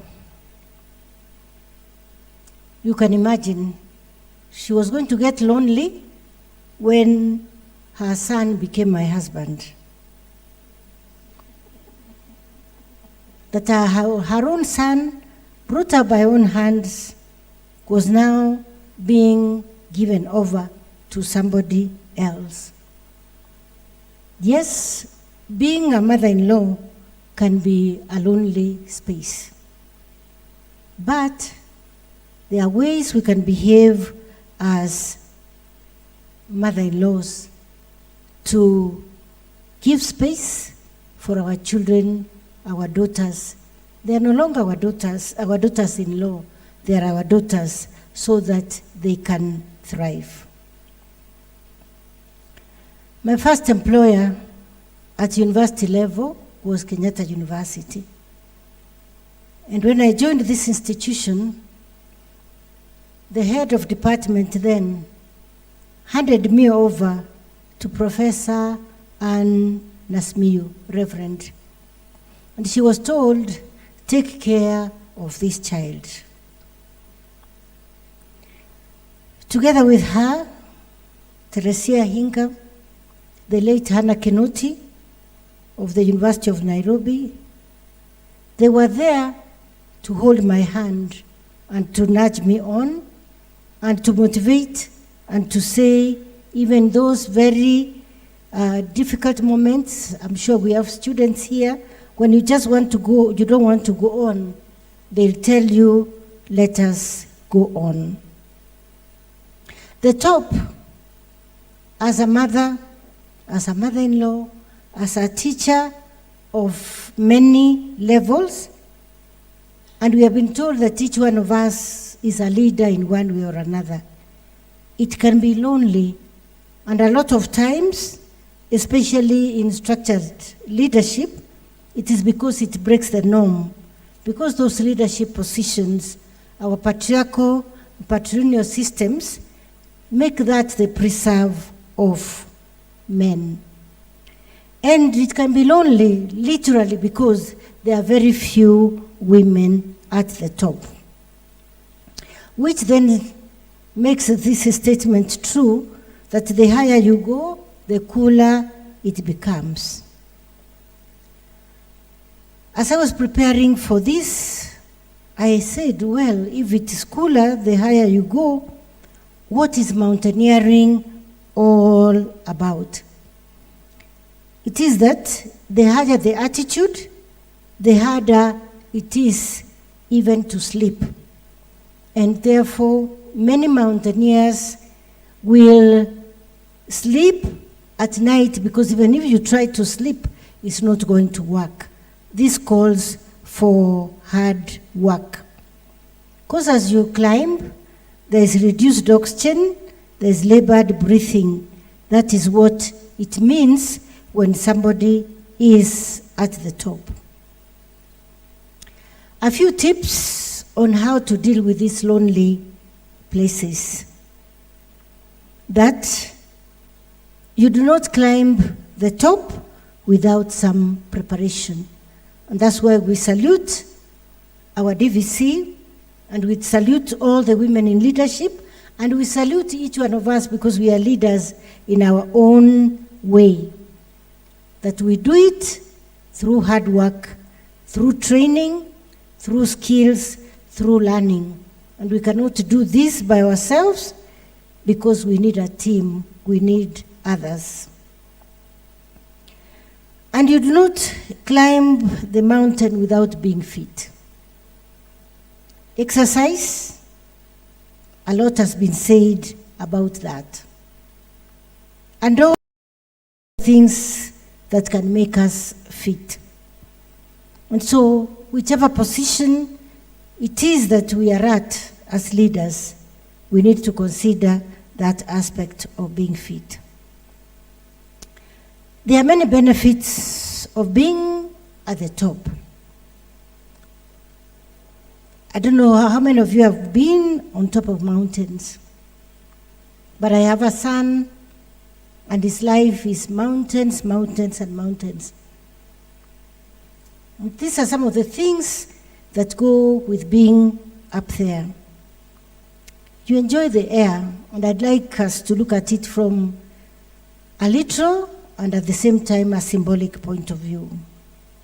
You enjoy the air because there are benefits. If you sit at the decision-making table, you are going to make a difference, not only in your life, but in the lives of others, in the lives of the institution, in the life of the community. If you are high up in the mountain, you behold the view. I'm not a Bible scholar, Professor Mundela is here, but we remember that when Jesus was being tempted, he was taken right up to the mountain, because from there, you get a very good view. I'm not so keen about the temptation, but that at the top of the mountain, you get a very good view. You see the world. Even if you don't climb the mountain, go to one of the highest buildings and look at the world from there. You behold a lot. You conquer your own internal challenges, your own internal questions. Because a lot of times we have fear. Will I do it? Will I manage? I've been privileged to do one or two things at leadership level. You get in, sometimes you are shaky.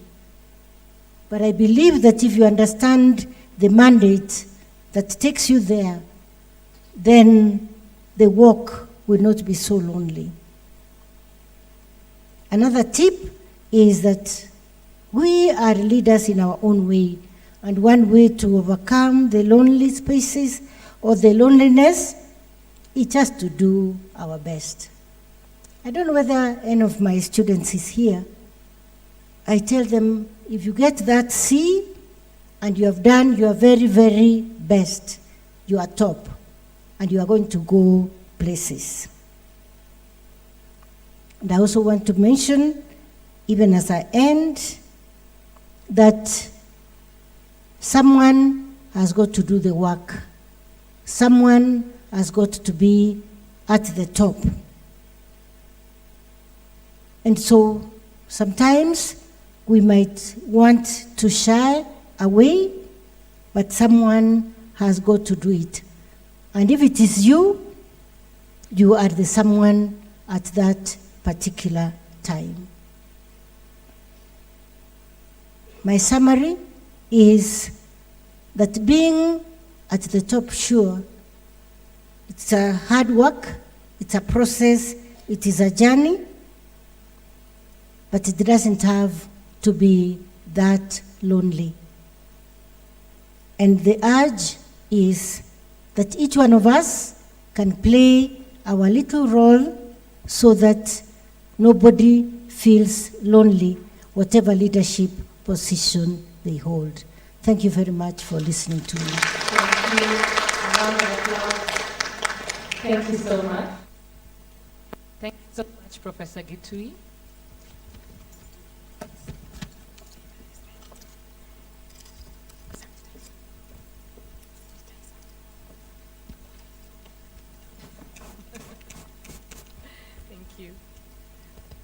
Thank you so much, Professor Gitui. And now, in continuing, we want to, even as we hear that it's lonely at the top of women, there are indeed some women in leadership. And so is there a different bar for women? So when we think about ethics and what it means to be a leader, is there a separate bar for women? Is there a shifting of the goalposts? And to talk to us about this is Dr. Anne Kiboi. She's the Dean of the School of Business. She's a mover and shaker, and she's a believer in women, and she likes walking and going along with everyone. Karibu sana, Dr. Kiboi.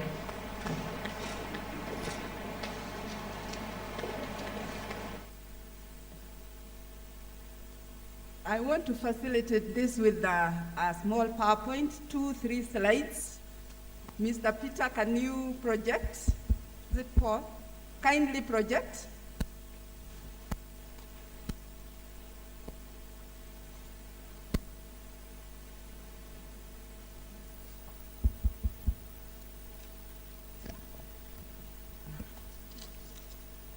Thank you.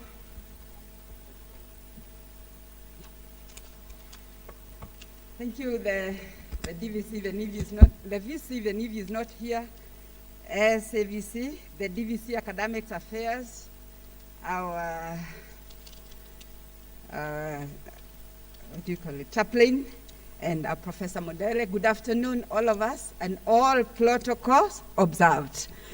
Now, through one woman, sin came to the world. We were all, this thing is coming up. We were all made sinners. Through one woman, salvation came to the world. We were all saved. So the fact that today is a Women's Day, I would want us to honor the most blessed woman among us, the daughter of God, mother of God the Son, and the spouse of the Holy Spirit. Kindly project the second slide so that we can all say the Hail Mary. Hail Mary, full of grace, and blessed is the fruit of thy womb, Jesus. Holy Mary, Mother of God, pray for us sinners, now and at the hour of our death. Amen. Fellow women, shake it off and make a step up. In Northeastern, there was a farmer who was moving around, and you know Northeastern is so dry, and as he was walking, he had a donkey that had worked for him for very many years. And as he was walking, the donkey fell in that well that had dried up because there is no water. Okay, thank you. There is no water in Northeastern, those dry places. When it fell inside the well, which was dry, there was nothing, he sat there for 2-3 minutes. He didn't know what to do. He loved his donkey so much so, but there's nothing he could do. So he decided, you know what? It has fallen in the pit. It is so deep. It's dry. After all, the donkey was old. So I can decide now, you know what? It's high time I got a new one. And I decide to bury it there, and I proceed. So he looked for people to come, and he gave them shovels to put a lot of dust and everything, that to say, after all, this particular well that has dried up, it's high time we fill it, and so that nobody else will have an accident like me. So he called people, and they started putting things and everything inside that pit. And for the first 5 minutes, the donkey cried and cried, so much so. After that, it went quiet, and he thought it had died. Shock on him. The more they put the dirt, the sand, everything inside there, the donkey would shake itself like this, and the sand would go under, and it would step on it. So after a few more shovels, the well was full, and the level was there. It was ground level, and it came out and walked comfortably. So what I'm saying, fellow women, a lot will be thrown at you. Take it, step on it, and make a step up, right? I will quickly go through, I was asked to talk about the business ethics. I will mention the business ethics and I tie it to the leadership. And there, if you look at it, the main thing there is about right and wrong being addressed. Business ethics, you address the rights and the wrong. By right and wrong, we mean morally right. The next, moral right and all that. So through and through. If you're able to make the right decisions through and through, whatever business you'll do is ethical. And in life, things are so ethical. This afternoon, Father Professor Modele challenged us, and he told us that we make a positive impact. And how do we make the positive impact? When Mass was going on, and in the homily, Father Chaplain mentioned how we're going to make the impact. By doing what? Influencing. What he did not tell us is that what are the sources of influence? Leaders use influence. He also said that we support those of us that are in management positions. What is it that managers use? A manager uses what? Authority. A leader uses influence. Yeah? And when you are a manager, it is not necessarily that you are a leader. Leader is personal. Leadership is personal. You can actually give yourself that leadership. And when you're a manager and you have the leadership traits and all that, you can go very far. So since Father Chaplain told us we use the influence, and we also support those of us that are in the management positions and all that, I will quickly, and within 5 minutes, I will have shared with ourselves the sources of influence. I'm also struggling, by the way, to get there. So, quickly, when you talk of right and wrong and all that, it all boils down to leadership. And leadership is use of influence to make another person to do whatever it is. When Father Chaplain was giving his homily, I was like, wow. He read whatever it is I was preparing, and that was very good. Go to the next one. The next one, we see what leadership is all about, and it is the use of influence. And influence is that communication that is intended to affect another person's behavior in the absence of sanctions. Sanctions can be positive and can be negative. So what we're saying, you can be a leader regardless of whatever level. Yeah? From the home front, you are a leader. You make yourself a leader. Move. The other slide, there is a leader. There is a slide that is showing the use of influence. I just want us to see it in half a second. Proceed. All those are business, yes. Yeah, let's see that one. A business short on capital can borrow money. And one with a poor location can move, but a business short on leadership has little chance to survive. Because why? Getting there, that is a management position. And research has it. They say, I don't know about other countries. I listened to a presentation in Nairobi University, and they concluded that in our country we are overmanaged, but under-led. So for us, as we were challenged today by Father Chaplain, we do not want to under-lead. We want to lead and to support those that are in the managerial positions. Yeah? Proceed. That we are saying, you use influence. Yes, you cannot lead anyone further than you have gone yourself. It is true. So what we are saying is, we want to be all leaders in whatever position you are in. In the School of Business, I'm inside there as the dean. The academic assistant that is also there is a leader in her own right there. Because if she is not, there's nothing we are doing all over. We need to make ourselves leaders. It is personal. Wherever you get into an organization, you'll be given that organizational position. Proceed, go to the next one. You'll be given that. The organization will give you the position. You'll be legitimately there. You will be able to reward and to do whatever appertains to that office. But the moment you do not have those qualities of a leader, what will you be left with?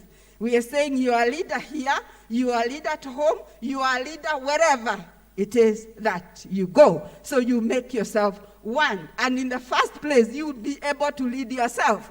We have those that have no clue where they are coming from. They have no clue where they are going. They have no clue even where they are. So we are saying, as women, let us take hold of ourselves. We know who we are. We know where we are coming from. We know where we are. And we also know where we are going. Yes, all of us. And if we are like that, we will be able to support each other wherever. But most of the time, the good book says, my people perish because of lack of knowledge. So can we equip ourselves so that when we come together, there is no mountain we are not going to move? Those are the sanctions I was saying. In the absence, you don't promise me a promotion so that I work. No, I should work even without it. Don't promise me a punishment that you will demote or you, nothing. The thing is, I need to do whatever it is that I want to do enthusiastically and happily so that I satisfy myself first. Yeah, somebody said somewhere, if you don't work, you don't do whatever, okay? So proceed, my time is up. I can see, but I want to see. We are saying we use influence, but where or what is the source of influence? Quickly, kindly get the other slide so that we can see the sources of influence. There are three sources of influence. There are three, and so simple. Whatever is at our fingertip. You see, physical influence, moral influence, and personality influence. And the issue of business ethics, business and law and everything, they are under there. Yeah, it is part of influencing. So simple things, physical appearance, dressing, and is one of it. To influence someone, because you'll be like, you have come in, the dress you're wearing is even transparent, you didn't even bathe, and then someone is like, what exactly is she saying? We won't listen. So you will not be able to influence anyone. That is one. The other one is the moral influence. Go to the next one. Time is up, my friend. Proceed. The moral influence. Yes, where we are like, your morality chose and all that, whether something is ethical or not. Because when you combine all those, for example, ethically, you are supposed to be faithful to whatever vocation, if you are married, if it is priesthood or whatever. But is it legal that if a man faithful will be sued? It may not, but from the ethic point of view, it is wrong. So you see how they tie. Thank you. That is the moral. Yeah, thank you. I'm finishing. And then that is the moral. The last one on the influence is about personality. We summarize them into three. Type A, the extroverted, the know-it-all. It is either her way or no way. It is either she's talking or no one is talking. That is dangerous. But at the same time, it's also good, because this person will tell you everything they know and they don't know about you. So you need to know how to handle the other person. Proceed. The type P personality is the one we call assertive. We want leaders that are controlled, assertive. Before you rush onto me, you have thought out what it is that you needed to tell me. As I said earlier, I'm also struggling. The last one, personality, is being what? An introvert. You are into yourself so much so that we say, you know what? Most cases of suicidal issues are with those leaders, managers that are introverts. Yeah? You are into yourself and all that. I would rather the extroverted one that is telling me my everything, such that I can easily deduce the next move that you're going to do it. Yeah? So for us, can we try to make ourselves leaders? Yeah? Quickly, let's get to the management. Have a minute. So that, yes, we see a manager uses what? Authority. Whose authority? It is authority of office. So for you to be a good leader, if you know you are extroverted, put yourself towards what? Being assertive. If you know you are an introvert, pull yourself towards what? Assertiveness. Yeah? In other words, you quickly, every other day, you do a good strategic analysis on yourself about your weaknesses, about your capabilities and all that. But most of the time, we see other people's weaknesses, but we don't see ours. Thank you. Yes, thank you. Dr. Finally, go to the last one. I leave the national anthem for women in choir. The very last slide. There was a great lady by the name Mother Teresa there. Yes. She said, what? Can we all read? People are often unreasonable, illogical, and self-centered. Forgive them anyway. If you are kind, people may accuse you of selfish, ulterior motives. Be kind anyway. If you are successful, you will win some false friends. Succeed anyway. If you are honest and frank, people may cheat you. Be honest and frank anyway. If you find serenity and happiness, they may be jealous. Be happy anyway. The good you do today, people will often forget tomorrow. Do good anyway. Give the world your best anyway. You see, we haven't finished. You see, in the final analysis, it is between you and God. It was never between you and them anyway. Thank you. Thank you. Thank you very much.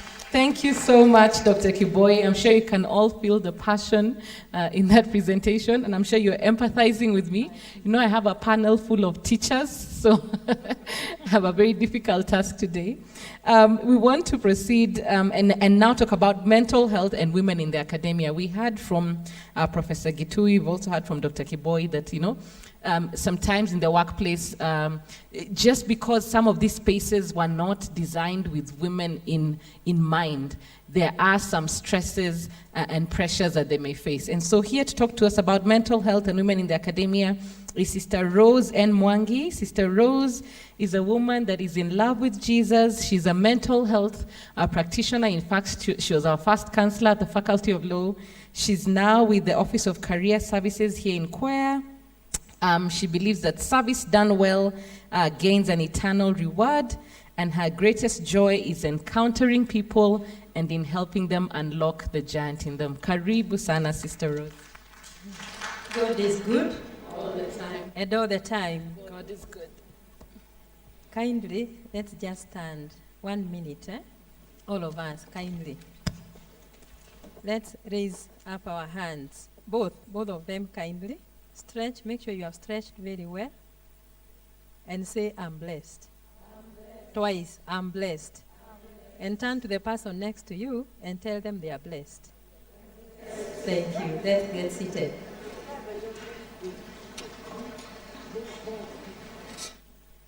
Allow me to acknowledge the top leadership, both those who are here and those who are not here, in the sense that I really feel glad to be here to talk about the issues of mental health and women in academia or women in the university.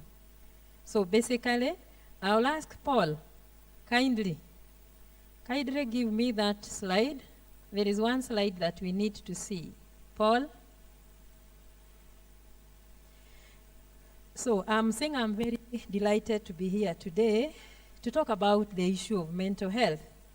And it is good because I'm just like picking from what Dr. Ann Kifoi has left. Actually, what she was talking about, if each one of us was able to understand, you know, like what are we made of? What is our inner strength? You know, how do we operate? You know, how do we function?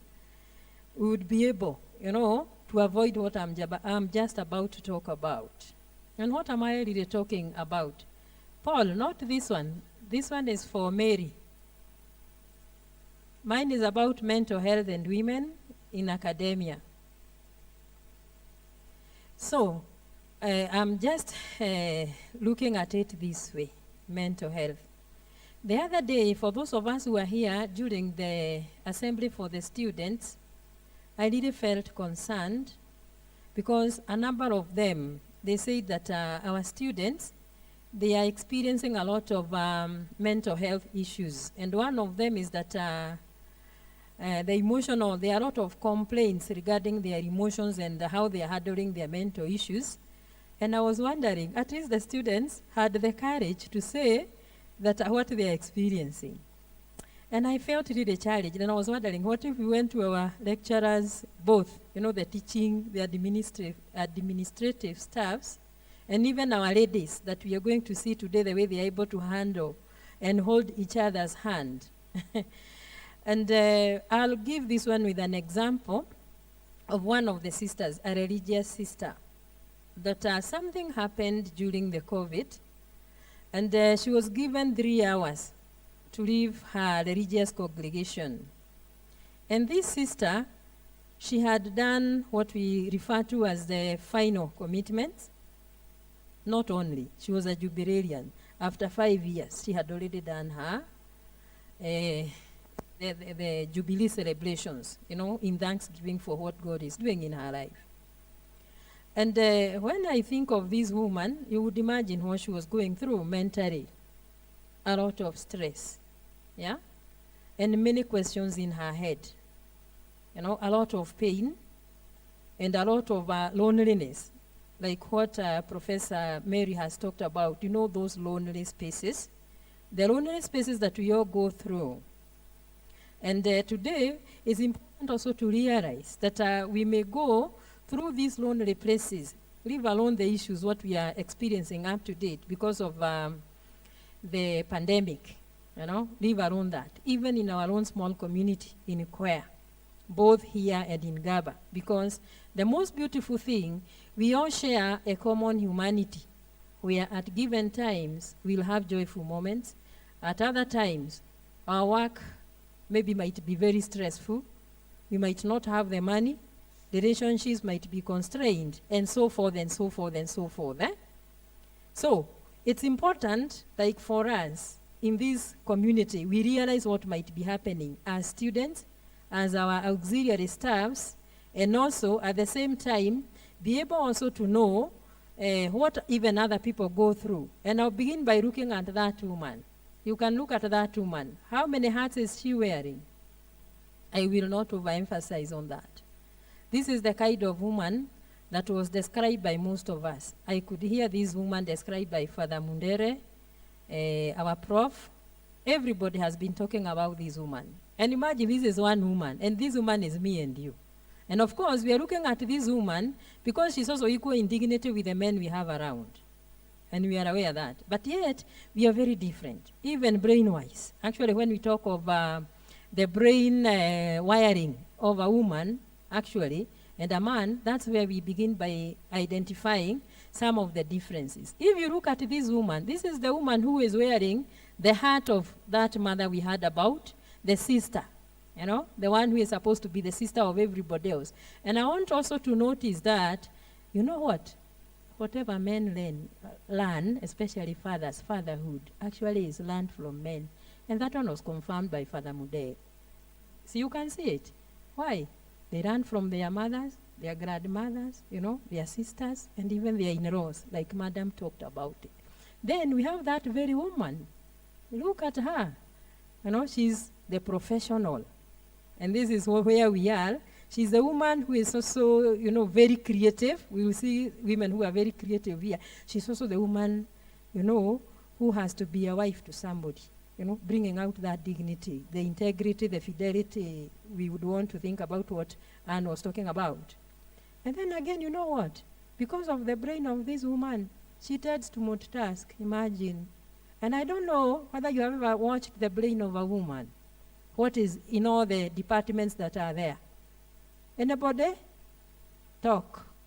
At the front, talk.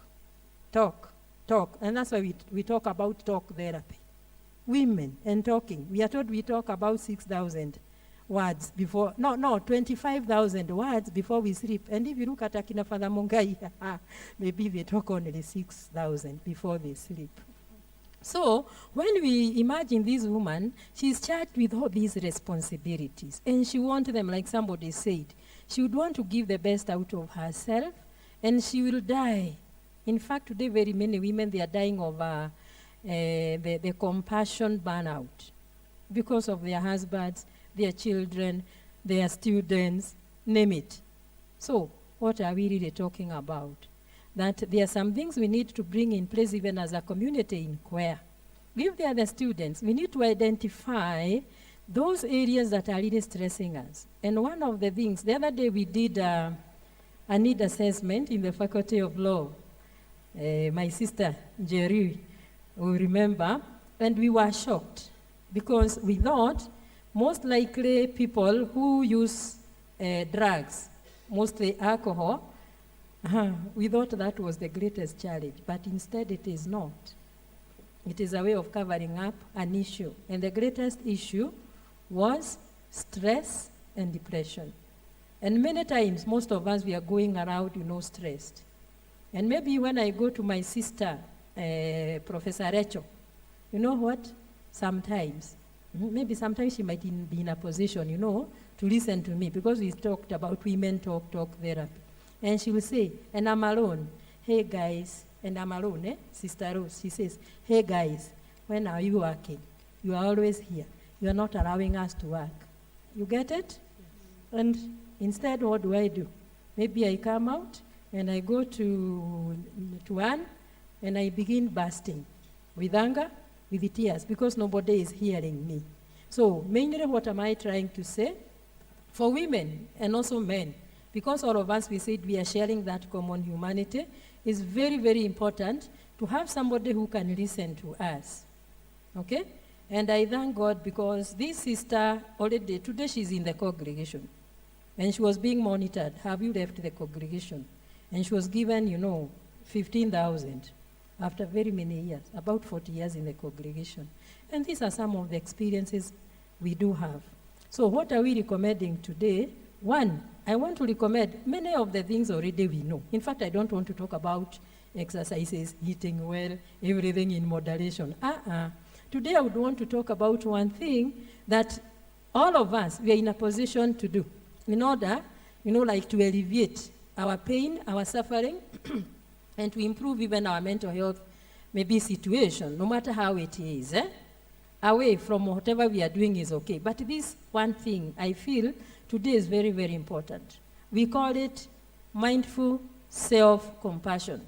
In the past is what we were referring to as self-care. Self-care tends to be very selfish. But today is minding yourself, compassionately. Because like we were told today about the heart of a woman, remember is a very compassionate big heart that accommodates so much, yeah? And at the end of the day today, we are also risking now to have issues in the relationship. We are not able to strike, the work-life-home balance, So one thing, kindly, we are talking about that. What does it mean? And it's not being nice to myself, actually. It's not also being self-pity, that I look at her and I say, wow, what a dress for Women's Day. For the students, you look at this student who is an A student, like Professor said, I'm a C student. I thank God for that. But we begin becoming aware from the time we wake up in the morning.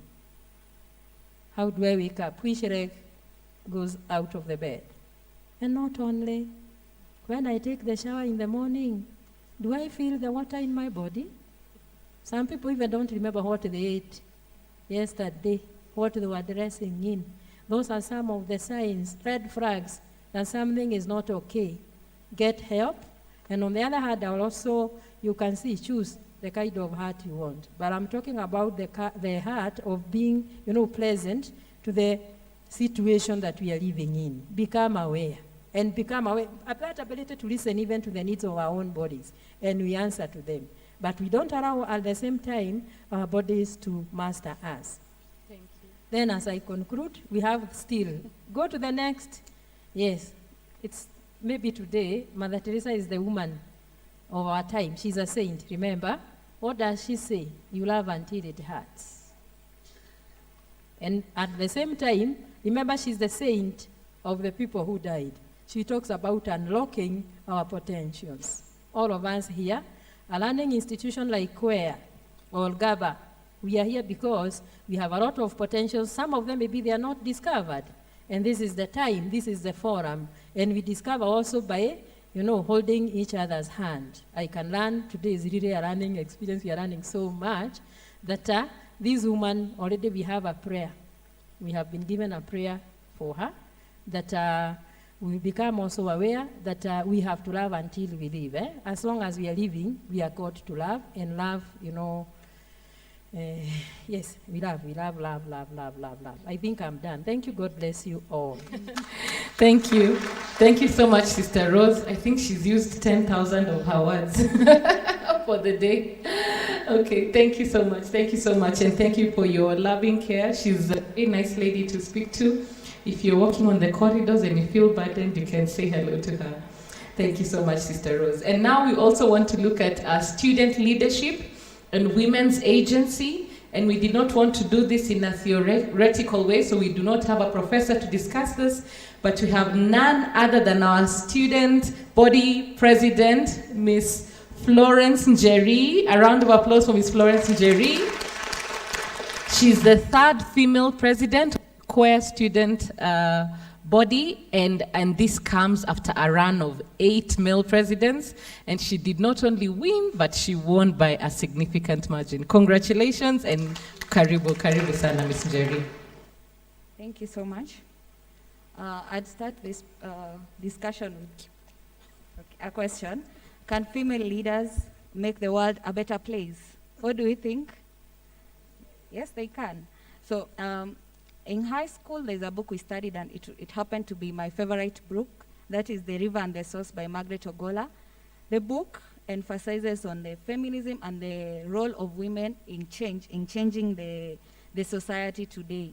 In the book, for those who might have read it, Akoko's grandson was to be the chief. But because her husband had died, the brother-in-law wanted to take over the position, but Akoko stood for her right, went all the way to Kisumu, right now known as Kisumu, and fought for the right until the grandson's position was saved, and he ended up being the chief. That being the case, when I joined Queer, a question kept being asked: have we had a female president? And it was asked not once, not twice.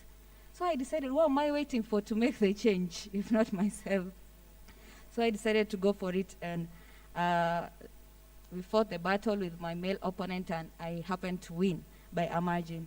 So I kept asking during the campaigns, why do you think I was asked, why do you think as a female you are going to win? And I asked them, who is a woman?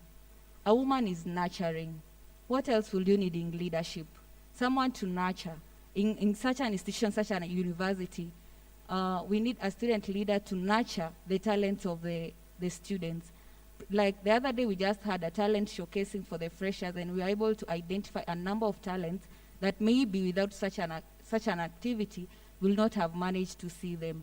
So other than that, for women and leadership, the women are also servant leaders. As we see at home, they are mothers, they come from work, they cook, they take care of the children. The children are coming from school. How has your day been? Immediately they leave the office work. It is not the end of their day. So they have a lot of work to do. Women are servant leaders and the best role models to go and see. The other day when we were having the General Assembly, it was happening here. When my team came, I have a team of 5, and 4 of them are ladies. When the 3 ladies arrived here, they found the auditorium was not arranged.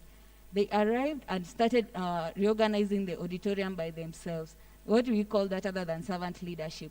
Where would we have seen it if it's not for the female leaders? Yes.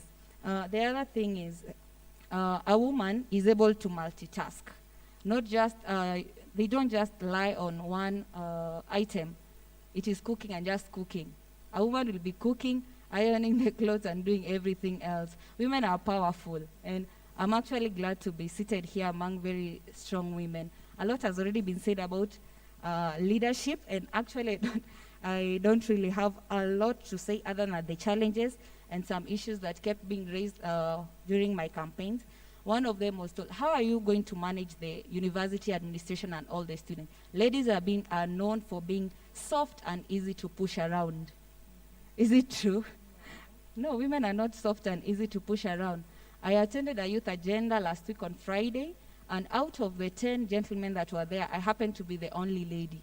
And they asked, why are you the only lady here?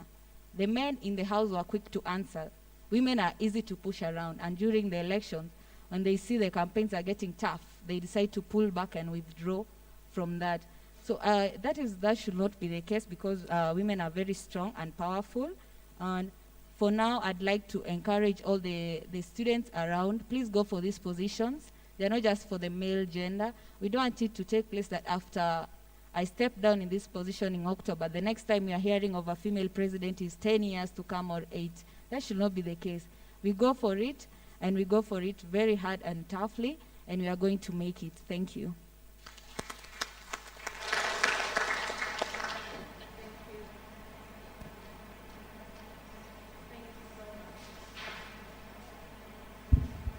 Thank you so much, Madam President. Thank you so much, and for keeping time. Can we have another round of applause for her?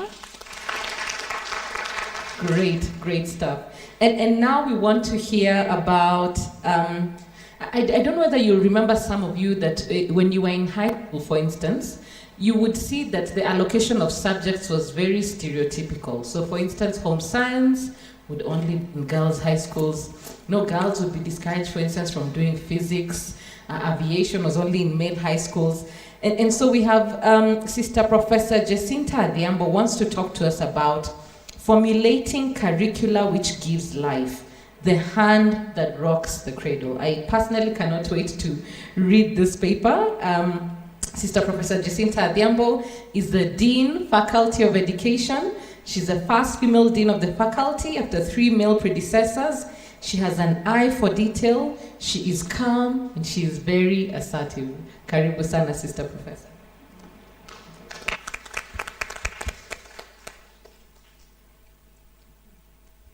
I'm humbled, and I have the pleasure to discuss with all of us how formulating curricula which gives life, and how that curricula is the hand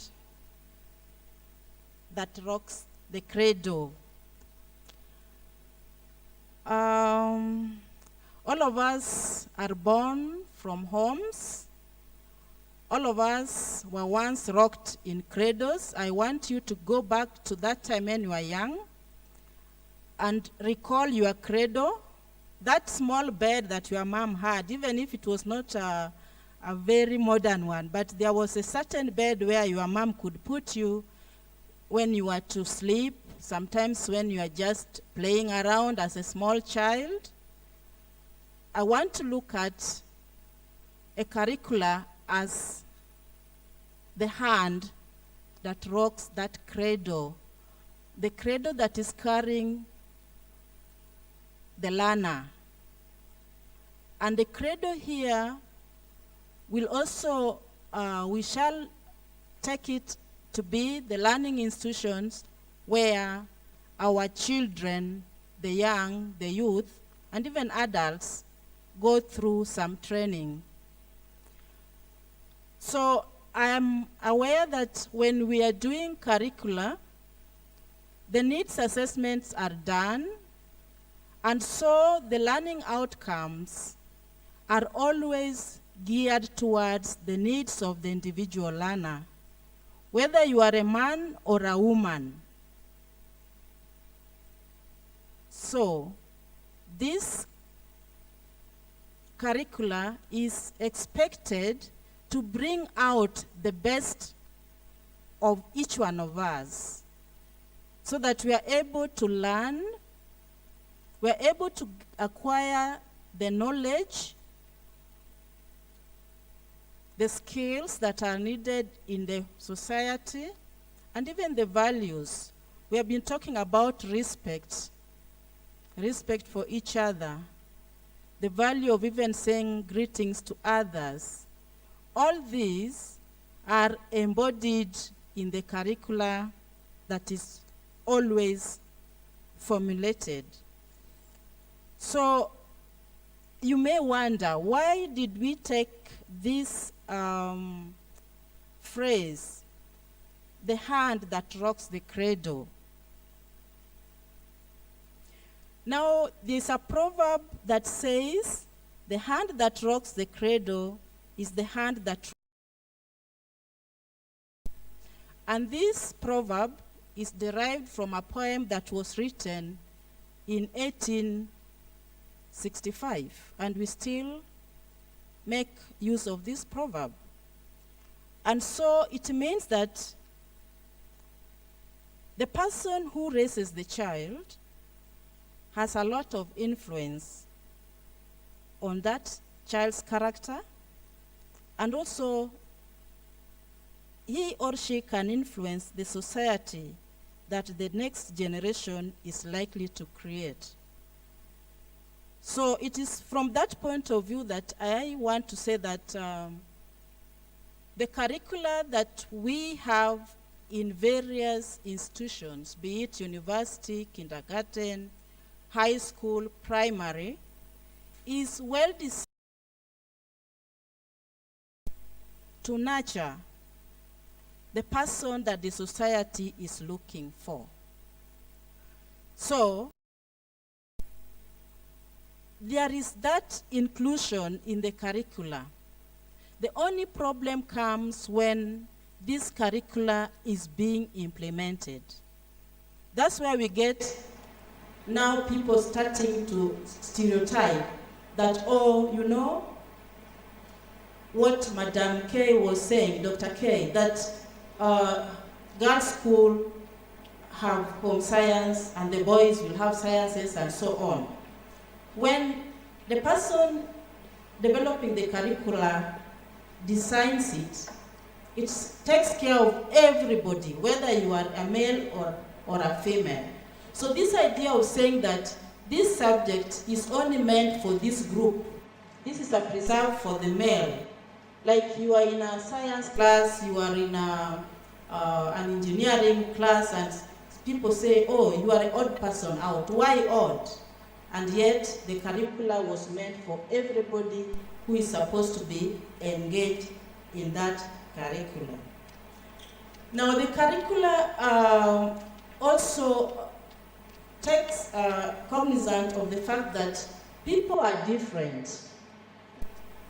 People are different, and that's why in the formulation of the curricula, you realize that they will give opportunity for the teacher, the person who is trying to mold the learner, opportunity, flexibility to see how he or she can handle the content by giving various activities that can enable this person to master the content and also to develop some of the skills and values. For instance, the curricula has it that as you are teaching, they offer methodology, different types of methodology, such that if you took the learner-centered approach, you put these students into a group discussion. From there, you are able to see who is a leader in this group.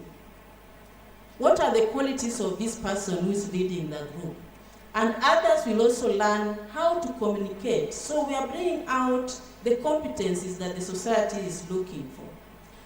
We are also bringing out the fact that when somebody is speaking, the other one should be listening, so that we have that mutual relationship. How do we interact with each other?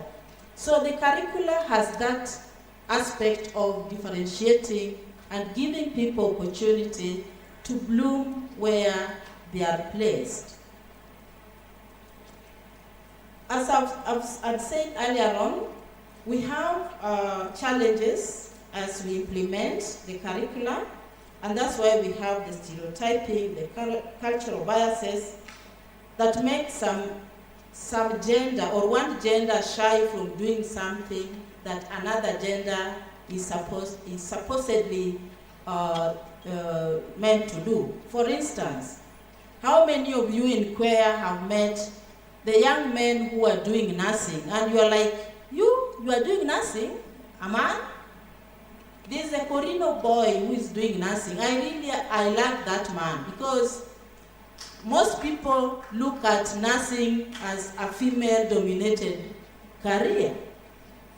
But here is this young man who is there, and actually I told him when he graduates, I look for him so that he can treat me as his patient. So I'm trying to say that it is high time that we do something when it comes to implementing, so that we remove this biasness, stereotyping, let us unlearn some of the ideologies that, we have been brought up to believe that women cannot do this, men cannot do this, and yet the curricula is meant for everybody, every child. So if you are able to do home science and you are a man, do it. If you are able to do physics and you are a lady, do it. There is no need to shy from what is expected of us. And if you do that, all the children, all the young people, the adults will be nurtured. They will be developed. They will be rocked in that cradle that we are talking about. So choir should be the cradle of making graduates who are going to make impact in the world. Thank you very much. Thank you. Thank you. Thank you so much, Sister and Professor Diambo. Thank you so much for your very interesting remarks, and we can't wait to see the rest of that paper. Next, we want to hear about Women's Academy, affirmative action in the grant of scholarships and awards. We will hear this from Dr. Wanjiru Karedi, who is a lecturer in the Faculty of Law. I like to describe Dr. Karedi as the perfect diplomat. When you look at her, she's very friendly, very persuasive. So she looks very harmless. She can get into any room, and once she's there, she will secure the job. She's very assertive, she's very brilliant, and a good friend of mine. A fun fact about Dr. Karedi is that she was in the first cohort of the Choir Faculty of Law. So, karibu sana. Karibu sana. And so was Dr. Mariam. We were both in the first cohort. Good afternoon, everyone. Okay, so when I think about this topic, and I think when I said I wanted to cover this topic of affirmative action, one of the biggest things that comes to mind is affirmative action is a very emotive topic. When you talk about affirmative action, the first thing that somebody thinks is that we are asking for special treatment for women. That's the first thing that comes up. Oh, we want a woman to be given a better position in, for example, academia because she's just a woman. That's not the point. At least that's not the point of this particular conversation I want to have. So, let me situate this topic. When I'm talking about scholarship, there are different types of scholarship. There are two types of scholarship that most people know about.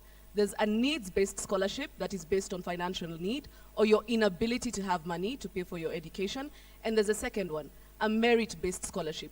Merit-based scholarships come from people or are given to people who excel academically, right? They are very good scholars, they get very good grades, and then that's how they qualify to get this merit-based scholarship, and that's what I want to focus on.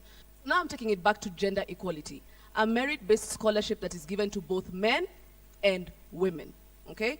Based on your academic brilliance, all right? So now, I like the way the first speaker said, the higher up you go, the cooler it becomes. Now, I'm not going to focus myself on speaking about students who are coming from maybe high school into university, right? I want to talk about the ones who proceed higher.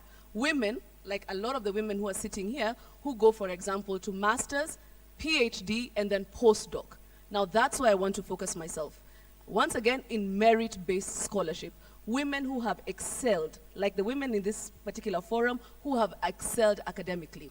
Now, when you get there, you will find that in scholarships, there are usually eligibility criteria, okay? So, for example, to qualify for a master's, you have to, like for a merit-based scholarship in relation to master's studies, you have to be 25 and below, all right, for master's. Now, for PhD, you have to be 28 and below. For postdoctoral, you have to be 32 and below for you to qualify, all right? So automatically you think, okay, fine, then that doesn't sound like a big deal. 25 and below, 28 and below, 32 and below. Okay, for somebody like me, for example, I thought at maybe 20, I was very fortunate to be able to get a scholarship, and at 28 at the time, I wanted to have a child. I wanted to get married and have a child. So I chose, as a woman, biologically, to have a child, because I wanted to have a child, all right? Because I want to retire at 50 and enjoy my retirement. I do not want to be raising children at 50. I want to be going on retirement in the Bahamas or in Dubai, okay? So I didn't want to be raising a child at 50, right? So I wanted to have a child at 28, so but the time the child is turning 20, then I can be able to go on retirement, all right? So that automatically meant that when I think about having a child at 28, right, then that eligibility criteria becomes complicated, because am I going to then have a child and then continue in scholarship? Remember that with the limitations, I want to take my maternity leave, I want to be a good mother, I want to raise my daughter or my son, okay? Now, usually there's a time criteria of 4 years for PhD, 2 years for masters, and 2 years for postdoctoral. So now I want to have a child within this 28, because remember I'm 28 now, I want to have a child, but I still want a merit-based scholarship, which I qualify for, and I want to finish it in 4 years. What tends to happen is men don't have that consideration. So what at 28? See, your wife will raise your baby, or your baby mama, or whoever it is, right, will raise a child. But for me, it's in my case, I'm the one who wants to raise the child. So what happens is we have to do so much work. So much work. 10 times more than a man has to put in, because I will still want to be the best mother biologically. And as a Christian woman, I want to be the best mother I can be, okay? So now what am I suggesting? I'm not saying that as a woman, I want special privileges. Biologically, I want a child. Biologically, I want a family, okay? And that's why I say sometimes gender equality is a fallacy, to be honest. Because there's so many other considerations that come about when you're talking about different genders. So ideally, what am I saying? When we're talking about eligibility criteria, when we're talking about timelines of doing a PhD or doing a master's, consider a woman who biologically wants to have a child and retire at 50, okay? Who biologically wants to have a husband and children and enjoy the family life situation, while still, please remember, this woman is smart enough to be in academia and get a merit-based scholarship. Increase the timelines. Allow us to do it maybe with an extra 3 months or an extra 6 months. I'm also saying adopt specific rules, such that if I want to travel with my wife, my husband and my son or my daughter, then I can be able to have a scholarship that allows me to accommodate family travel.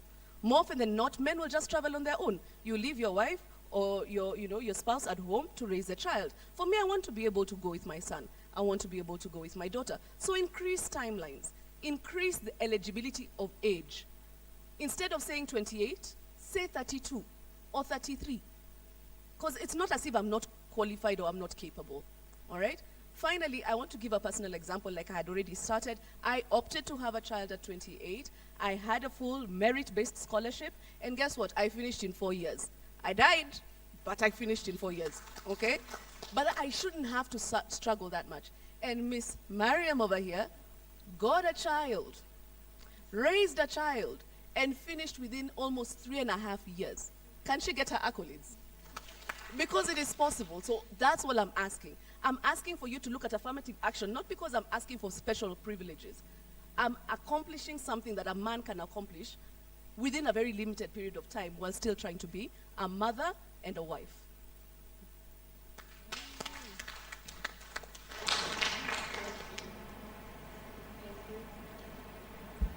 Thank you. Thank you so much, Dr. Karedi, just highlighting to us some of the differences when we think about women in academia. And just to add a little note here that, when we speak about gender equality, it's not treating men and women the same, but it's treating them in recognition of the various differences that they have and in recognition of the various roles that they have. So thank you very much. And in continuing, we now want to talk about women as agents of justice. Women as agents of justice. We'll be hearing from Ms. Mombi Mathangani in this regard. Ms. Mathangani is a lecturer at the Faculty of Law. She now identifies as an entrepreneur, but before this, she was one of the first lawyers, in fact, the second lawyer to ever be employed at FIDA, the Federation of Women Lawyers in Kenya. So, our DVC spoke have gone before and do the work that enables us to enjoy some of the things that we enjoy today. And so we celebrate you in this regard. She's described as loud, but when she said that, I nodded to understand that this is the word that they use for women who are outspoken and who speak their mind. So speak your mind, Ms. Mathangani. Karibu. Thank you. Thank you very much, Dr. Miriam. Please allow me to stand on existing protocol. I'm very humbled And I should say, oh, is it working? Okay. I'm very humbled actually to be in the presence of all these doctors and professors and lecturers. I actually feel underqualified. You know, I truly feel underqualified because I do not have a doctorate. I've done other things with my life other than academia, even though this is really something that I really, really wanted to do. But I had to go looking for money. You've heard I'm an entrepreneur, so money was something that I wanted in my life because I wanted to live a certain life. And we should not have to apologize for that as women. So for me, the topic that has been given to me is something that I'm very, very passionate about. I think as women, we should begin to recognize that you don't have to have one career. Life does not just have to be, now you're in academia, that's it. There are so many opportunities and there are so many faces in life and there are so many different things you can do that can be fulfilling. So for me, one of the most fulfilling things I ever did was to work in the justice sector in Kosovo. I was there working for the United Nations. I was there for like 5 years. And we established a system of victim advocacy and support. And in that process, I really got to understand justice and the needs of women in interaction with the justice system. Now in Kenya, what I've come to realize, or what I know, is that in Kenya we've done very well over the last 20 to 25 years, thanks to people like Wangari Maathai. Don't forget people like the late Grace Githu, people like the current Martha Karua. Amazing what she's done for our country. She's here, she's still a very, very strong advocate. And others that we see today. And most importantly, we should not forget the Chief Justice, Honorable Martha Koome, was an advocate. She was actually on the board when I was working for FIDA right at the beginning. So this is a passion she's had, and I have every faith that our justice system is on the right path with her at the helm. So we need to really celebrate her, encourage her, because what she's doing already with the prison system, with even accessibility to justice, is incredible. She said, I think some of you have heard her say that when she was a judge, some women would have to go 200 kilometers, 300 kilometers before they got to court. So obviously they never then access justice. In Kenya today, we have fantastic legal framework, by and large. We are not there yet, but it's pretty strong and it's solid, especially when it comes to equality of women, to issues around even affirmative action, like you say, lots of rules, some of them are not fully implemented. When it comes to inheritance, when it comes to, issues around separation, that's still a work in progress, but we've made some incredible strides. And what I would like to share is my very first experience as a student, actually. I was on training. I decided to go for my law training in Karatina, in Nyeri County. I'm a Madeira woman, and I don't apologize. So that's where I was doing my pupillage, or training. And the first case to me was harrowing, totally harrowing. Because what happened was, there was a lady who was being sued for defamation by a gentleman who she claimed, and I think her claim was true, had raped her 8-month-old child. Following the rape, the 8-month-old child could no longer have children, but now he had brought a suit against her because of defamation. Yet in the society, he was known to be somebody who took drugs, who was engaged in an unreputable lifestyle. So clearly she didn't get justice. She probably had to pay some money, for the defamation. And her child, who then was 16 months, was definitely not going to be able to have children in the future. So for me, what I consider today is, how far have we come from there?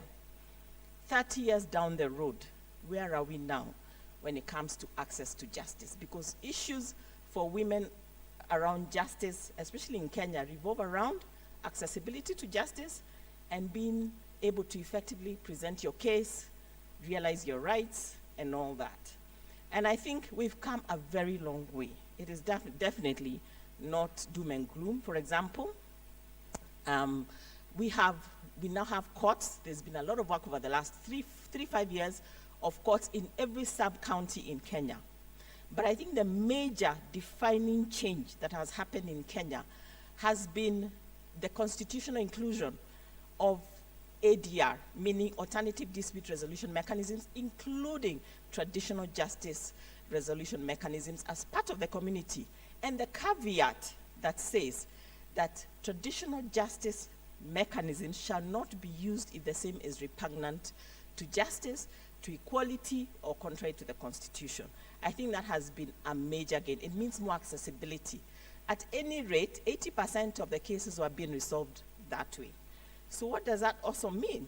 It means then that these traditional justice mechanisms have to somehow be panel beaten, reformed, so that they uphold the Constitution, treat women equally. Because remember, women were not heard.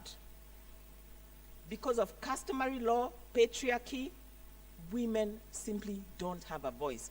I was shocked in my marriage, for example, to realize that I'm not supposed to have a voice. I should not speak. It's my husband who should speak for me at every function. As a feminist and as somebody who worked for FIDA, and as somebody who was really passionate about this, that did not really sit very well with me. So it's important that women have a voice. And what FIDA is trying to do is to make these traditional methods of resolving disputes more inclusive, train people, empower them, and just work with them, because now they're there and they are accessible. And the key issue in justice today for women is really accessibility. So that's what's happening. There are many other issues, of course, that continue to plague the justice system that would perhaps make this woman not get justice, such as, and we cannot run away from it, which is the biggest elephant in the room, we all know it, integrity and corruption, we all know it. I mean, and it's plaguing the entire country. We have to have that conversation at one time. But clearly, also in the justice system is certainly not spared. So those challenges still exist. But I think with time, with dedication, with advocacy, with technology, all that is going to change. So now, because of time, without much further ado, what can Queer do? What is needed? Of course, things like corruption and all that, those are mega issues. They need bigger, bigger institutions to take a lead, and we can do a bit. But I think Queer has a big role to play in scholarship, and I was very excited to hear the Vice Dean Academia. I'm just getting used to this term, so I may be getting it wrong. Anyway,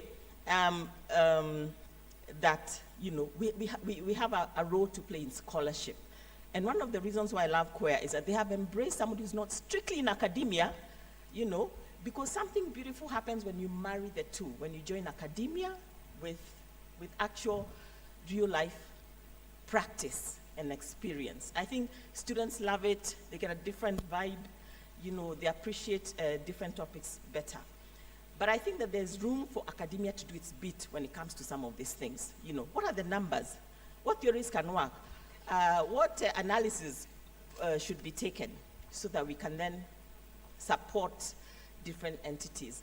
When we were in FIDA at that time, I remember, was it Dr. I just forget her name, but she really had produced the only one paper that we could read. Remember that time there was no internet, about women empowerment. So everyone used to quote it, but it was so helpful because it was an academic analysis. So that academic analysis needs to infuse our world, and I think there's an opportunity for this university to lead that. The second thing that I think is key is, I know I'm teaching ADR, it's not the only thing that I can teach, obviously. I mean, alternative dispute resolution, but this needs to be strengthened because automatically you give 80% women access, you empower students to participate in an arena which will be serving more than even the formal justice system can serve. Remember that our formal justice system is totally alien, unless you're a lawyer, and I know many of us are not lawyers. I'm sure when you go to a courtroom, you're intimidated. You don't even know what's happening. It's just, they're talking funny language. So it's an alien system. But the traditional system is homebred, it's real, It worked very well in Gachacha, in Rwanda. I was there, I saw it work. It can certainly work. So I think this institution can build that. And then finally, is around social media. I think a lot now, we would not know the case that our Vice Chancellor mentioned earlier about this girl and being stripped naked. We would not know about it if it was not for social media. But okay, we are all reacting. But there's a way you can use social media proactively. And there's a way that you can use it also as a tool for education, enlightenment, engagement, especially with the young people. And I think resources should be put into that. I think to bring it all together, you then need a framework, and I think you need maybe a committee or a council or an ad hoc working group, whatever. I don't know how you call it in academia, but something that specifically focuses on this issue and comes up with a strategy and an approach to deal with issues around women and justice, issues around women and gender empowerment, and all of it can be combined, actually. You look at environment, justice, education even. You look at the gender, use gender as the key lens, and then have that strategizing body, think tank, that can then create the right institutions. Thank you. Thank you. Thank you so much. Thank you, Ms. Matangani, for talking to us, about women as agents of justice. We know that women are the most disproportionately affected and excluded when it comes to matters of access to justice. And also it's great that in this day and age, there's a recognition of that and women are increasingly involved. Now, next, we want to take a bit more of a personal take. So with the last two speakers, we're taking a bit more of a personal take. We're going to talk about queer, holding each other's hand at a home, away from home. We'll hear from Miss Mary Musau. Miss Mary Musau is a very, very wonderful lady. She's very friendly. If you work, like some of us in the Faculty of Law at Kanyarati, we are a bit connected. And people like Mary are the ones who really are the lifeblood there. And she's simply very creative. She's a woman of creativity. Karibu sana, Mary. Thank you so much. My name is Mary. I'm grateful to be attending all these ladies. I want to talk about how we put our food on our tables. Since we came to queer, we ladies of maintenance department, we came across Sister Rose, who after we shared, she talked about how we can bond our hands. And she held our hands by introducing us to our tutor. Waithera Gidu, please, wherever you are, can you stand? We can clap for her. To be sincere, she has been attached to our hearts. It is through the skills she has taught us. I think you passed through the door, you saw what we have been doing at that time. I can say it is during COVID-19 when I come to realize that women, we are of no limit. We can do what somebody else cannot do. These are personal experience. And during COVID-19, I came to realize that I can make shoes, I can make yogurts, I can make peanut butter. I was introduced to that project by the late Dr. Margaret Kidai. May she rest in peace. I came to realize also I can make detergents, whereby I've introduced all those things to my colleagues, and they are doing it as part-time work. The work you have seen, we have been doing it over lunch hour. It is tiresome. It is not that easy, but we have accepted it. We have some challenges. We have insufficient funds to sustain our tutor and to acquire raw materials. Also, we have little time to acquire more skills. We lack avenues to display our finished products in quest for ready markets. we also look forward to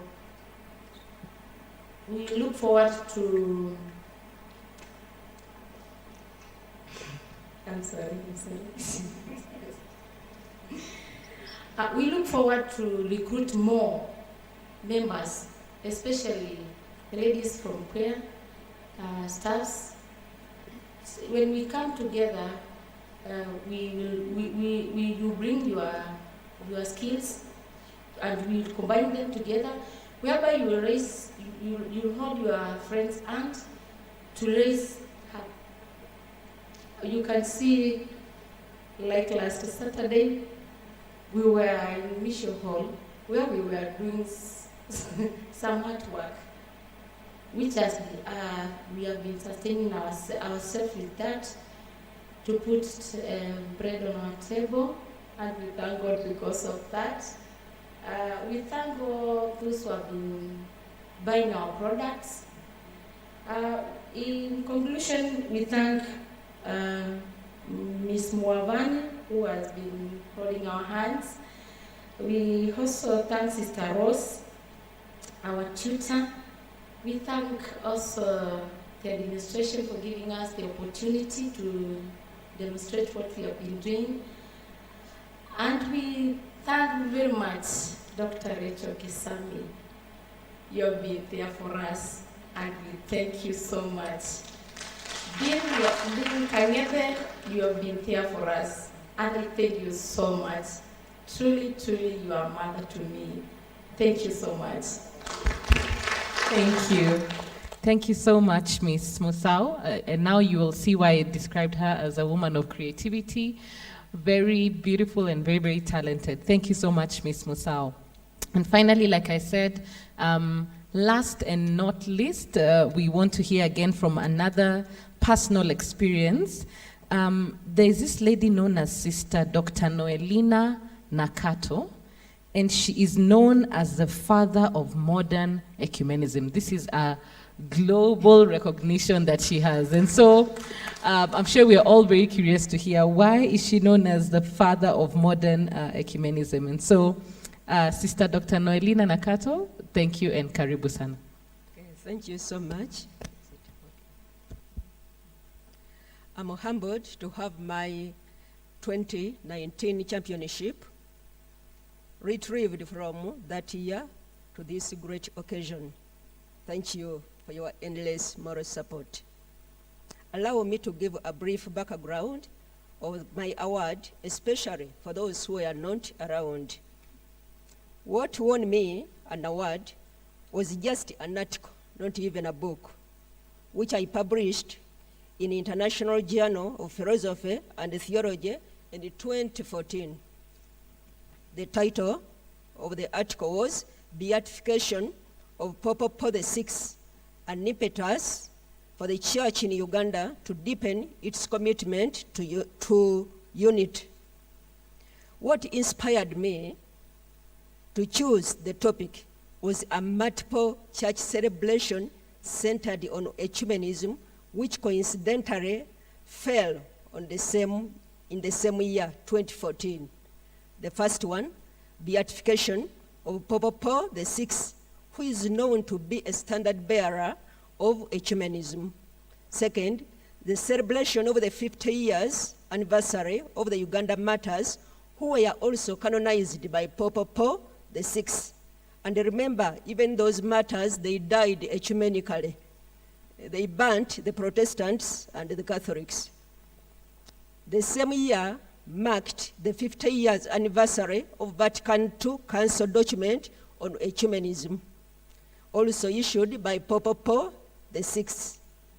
That year as well marked the 50 years anniversary of an encyclical Ecclesiam Suam of Pope Paul VI, which insisted on ecumenical dialogue as a vital aspect of the church mission.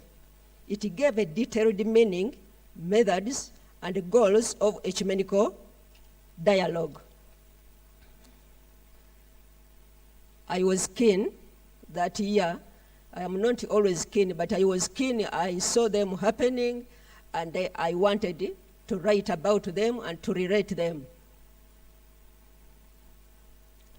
I wrote the article analyzing the celebration like this.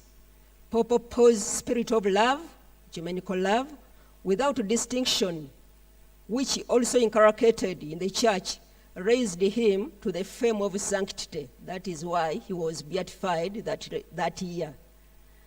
In canonizing the martyrs of Uganda, confirmed the maturity of faith in the church in Uganda. However, his living voice, which was resounding in those two documents, still called on Uganda church in Uganda, which apparently looked mature, to reflect on its loopholes in regard to its ecumenical relations, in order to deepen its commitment to unity, which Christ prayed for. The article was just an ordinary article, not very good, but I think it was because that time I was keen and aware of what was going on in the church and able to relate it. Of course, my previous publications also counted. It was organized by international agents for standards and ratings at international level. Without my awareness, I did not involve myself in competition. I did not know that there was a competition, by the way.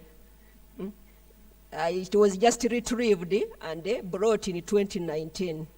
I think that time, 5,000, that is the number they gave me, 5,547 people who were competing, mine came first. And they came from 95 countries. So I was competing without my awareness. Yes. Lessons learned from this championship for today's celebration with the theme, Gender Equality for Sustainable Future. In the area, this is the first point, in the area of research and publication, there is no partiality based on gender. If a woman or a man commits himself or herself to undertake this diligently and focused, he can be rewarded indiscriminately.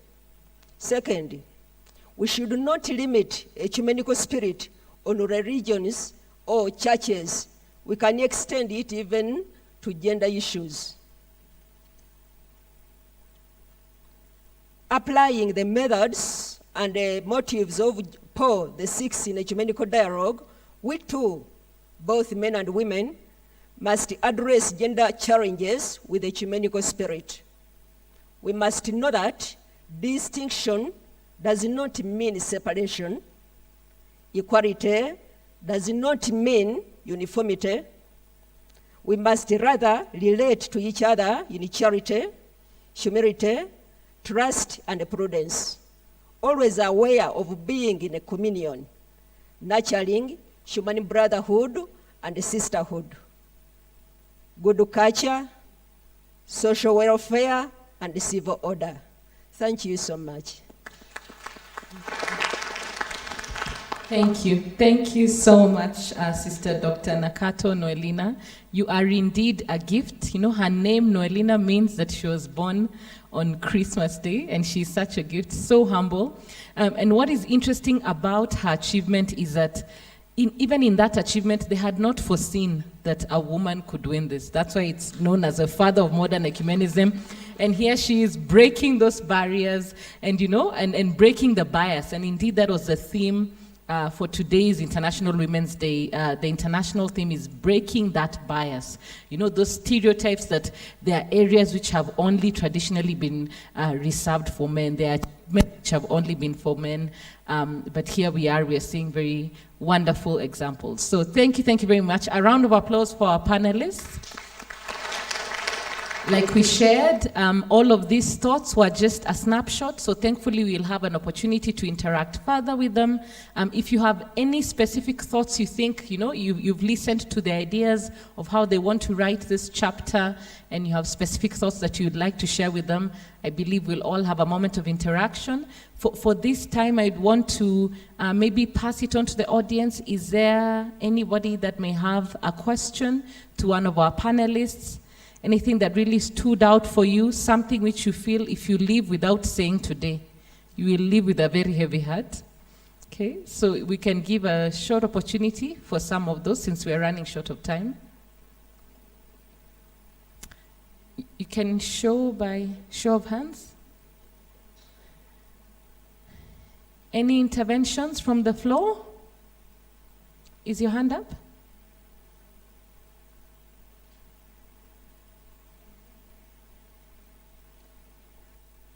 Oh, okay, there's one intervention from Dr. Ann. You can please give her the mic behind you.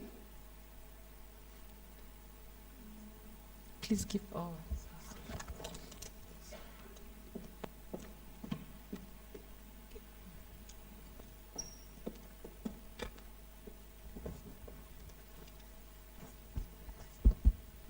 Happy Women's Day, everyone. Happy Women's Day. I want to truly appreciate the super ladies at the podium and others that have been in the process for a job well done. I just have a comment or maybe an observation as I listen to each one of them and others who have talked in one way or another. Something is coming to my mind, that the worst enemy to a woman or to any human being is taking in negativity. And I want to say that with no fear of contradiction. Any negative connotations, any negative actions, whether subtle or active, that is the worst enemy. The best, believe in yourself, be the best you can, anytime, anywhere. Leave everything else to God. Again, congratulations, ladies. We thank God for our university. May we never, ever take in negativity. Be the best you can and never be defined by anybody. You are the best when you take everything positively. Just a thought. Thank you. Thank you. Thank you. Thank you so much, Dr. Ann, and for all your work that you've done behind the scenes as well. Thank you. We appreciate you. Is there another intervention? A comment, a question? Madam Delisi? I think I've become addicted to talking. So you forgive me. Thank you for sitting around and listening to these great panelists. I just wanted to add something as we finish. I had to speak, so I was not able to speak outside that. Women, and this was what I wanted to communicate. Do you know salt? Who knows salt? Every woman knows salt. Yes. Women are like salt. Thank you so much for every speaker here and for everything that you have told us. Women are like salt. When the food is not required, it's valueless. It is in the kitchen. It is a very cheap commodity. You know that. Salt is a very, very cheap commodity. You go there, 20 shillings, you have a pack of salt. I just wanted to emphasize that women in the world, as we walk the world, let's be unapologetic, as Dr. Kanga said. We become unapologetic about how we walk and what we do, the work we do. Women and our mothers, wherever they are, we celebrate them. They are like salt. A mother was never home when I was young. When they are at home, we don't care. They are around. They are there somewhere, cooking, doing something for us. But when they are not there, is when actually you notice your mother It's not there. So we bring flavor to the world. So let's continue making sure that we continue bringing that of salt in the world, flavoring the world. And even Father knows here. And Father, thank you for your great contribution to this. When you look at Jesus' teaching, he said, if you lose the flavor, if the salt loses the flavor, what would it be? It means nothing. But I always look at a woman and see salt. Very important, but very assumed. But let's not accept to continue having that position. Let's stand firm, walk strong, stand tall, do what you need to do, and be counted. Last one. Wake up early. If you are not able to pray, simply tell God. Actually, that's what I do. When I have no words to God, I just raise my hands. And I know He has heard that prayer that is unspoken. So let's pray. Let's always be guided by God, His word. God is, even sometimes just walk feeling God. Because that way, then we remain guiding others. I'll never thank you enough for this day. May God bless you. And I just wanted to make that comment about linking salt to a woman's life on earth. Thank you. Indeed. Thank you. Thank you. Thank you. Thank you so much, our mother, Professor DBC, Professor Rachel Gisami. Thank you so much. And I think those words are so beautiful. They will be our final words for this session. Thank you for highlighting that as women we are salt.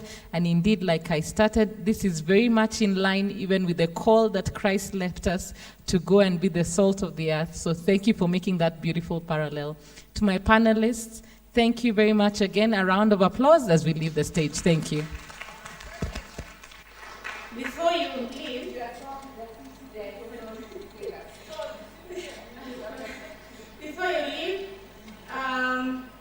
the hashtag for today's event was hashtag break the bias. The moderator has mentioned that, and there's a symbol to it where we cross our fingers or our hands like this, like we are breaking the bias, okay? So I'd want the panelists, all of you, to please cross your hands like this. That picture is very important, the cameraman.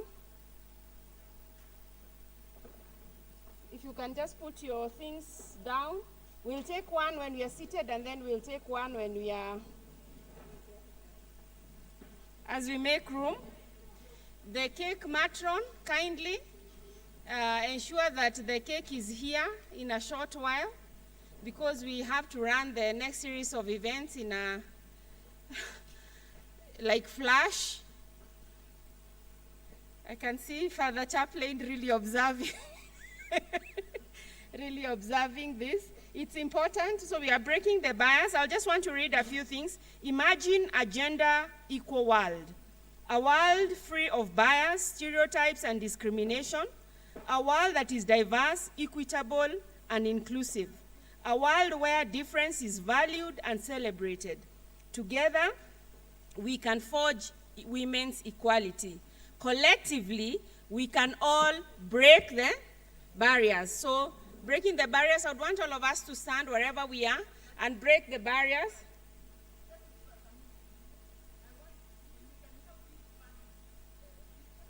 Oh, okay. Have you taken the picture? Are we crossing the hands, or have we done that already? Okay, let us break the bias kindly. Break the bias without covering your face. Make sure it's a cross that is really across. So we are breaking the bias. Can they stand? Probably also. Yeah, maybe you can stand. And we can join them. We can break the barrier, or the bias, sorry. Hashtag break the bias. So as you take this picture, also take the picture of the audience as well. In fact, I would want people to take selfies as well and share on their social media and join the world as we break the bias, okay? So if you don't get a photo from our photographer, make sure you catch one for yourself before this evening. And post on Twitter, Facebook, and tag where, and hashtag break the bias, okay? Thank you. So once again, we thank the strong panel giving justice to the discussions of the day. Unfortunately, we started late and we have had no way of redeeming time, and we are trying to accommodate everything. It will be unfortunate if we close this without the way forward. Sister Professor Lucy Kimaro, are you able to collapse the way forward in the shortest time possible? Let us appreciate her as she comes, and also appreciate the panelists as they leave the podium.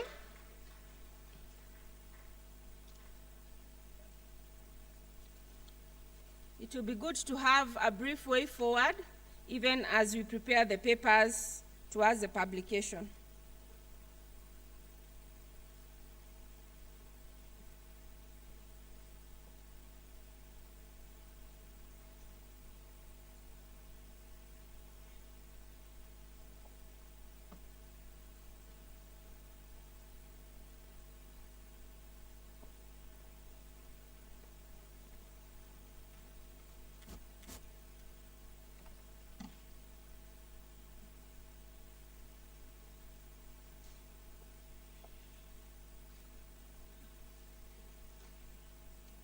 Professor Rachel Gisami, DVC Academics and Research, Reverend Dr. Boniface Mungai, University Chaplain, Reverend Professor Mundele, and the organizers of this event, all protocols observed. Good evening.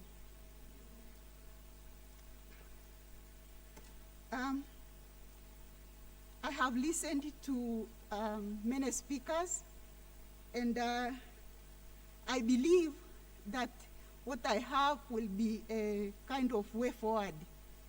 One is that there is a need to build upon the strategies recommended in the Beijing Women Conference in 1995 to accelerate gender equity progress, especially on declaration and platform for action.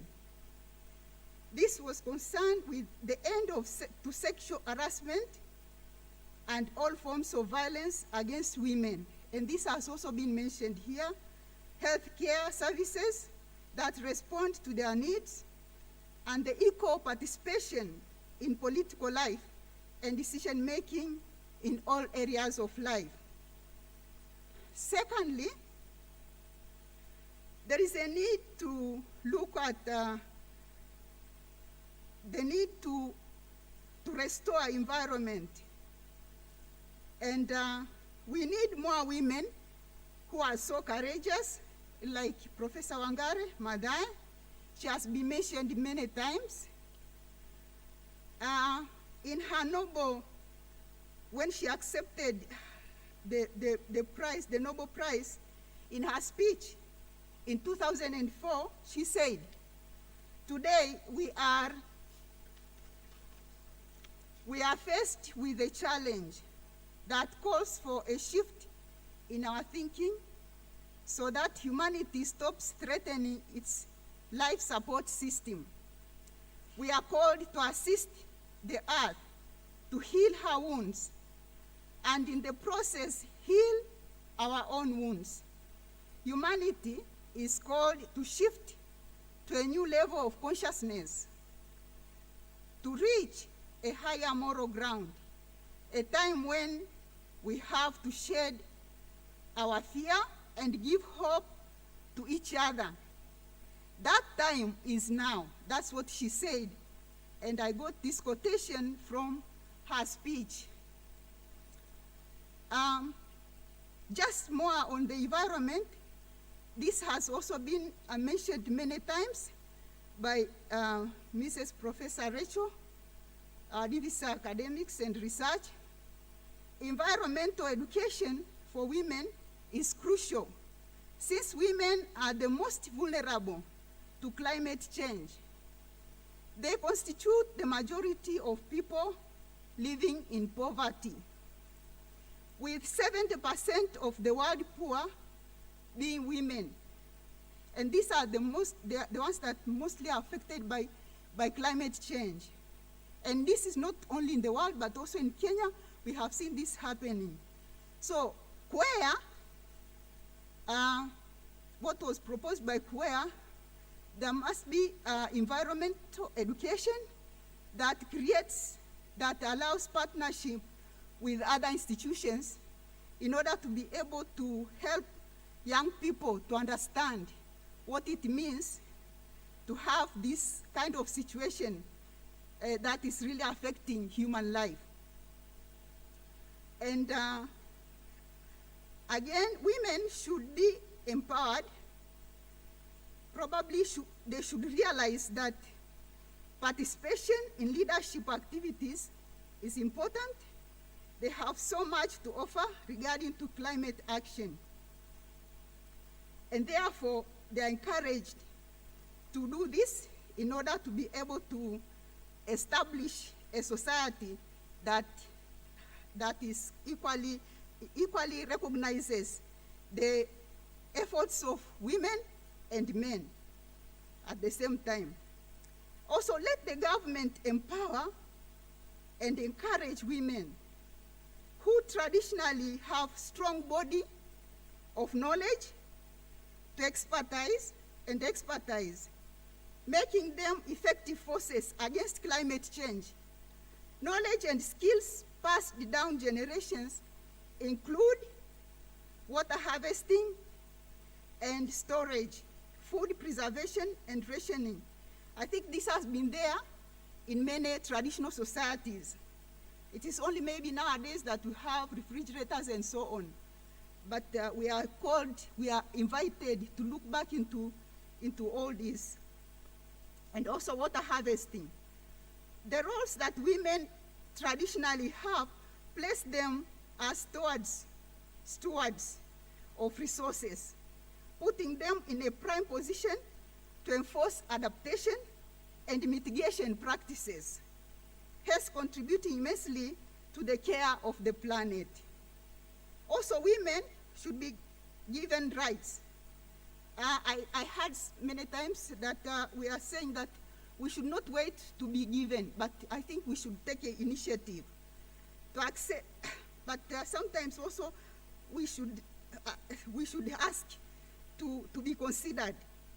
Access to financial resources, training and technology, get opportunities for political decision-making spheres.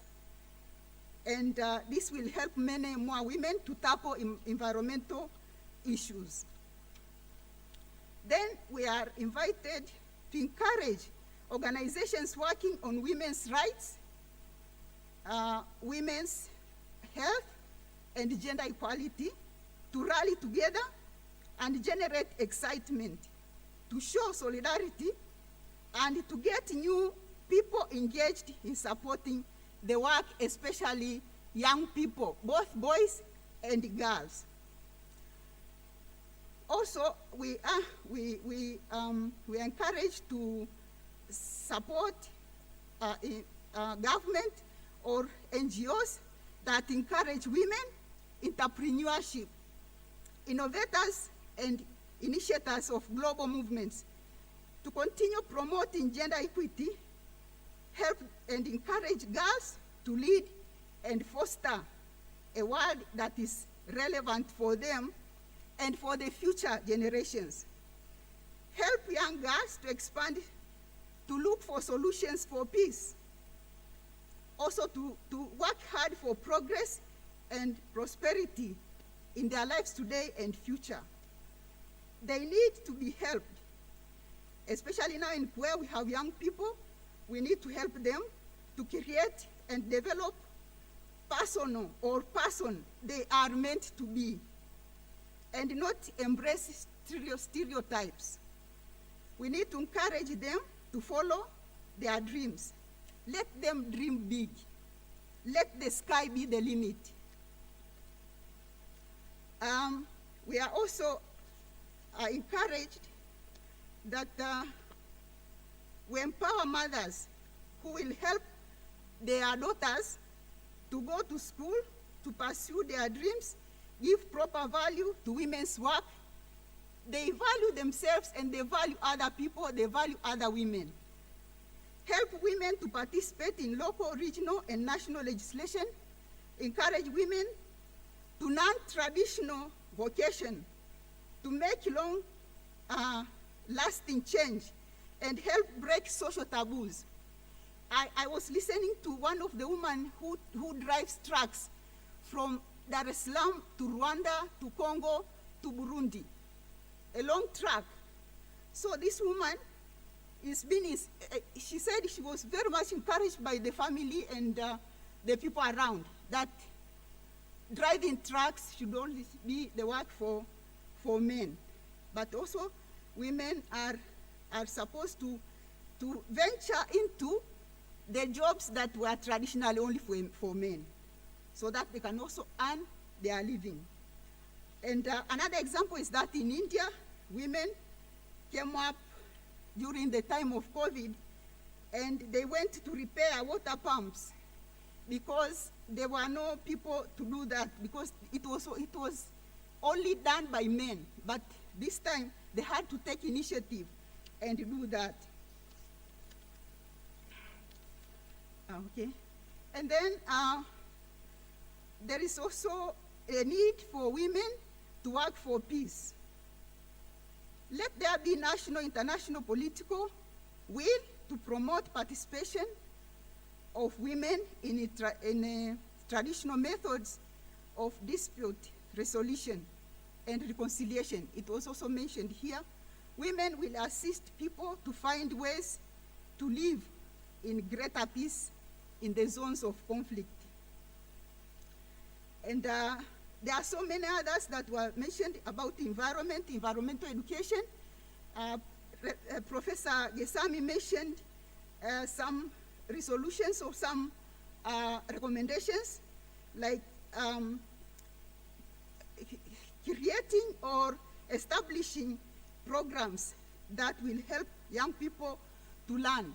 But also in Kwea, I would probably suggest that we have animals, we keep animals, and I believe we can get cow dung to prepare biogas, and this will be a very good example.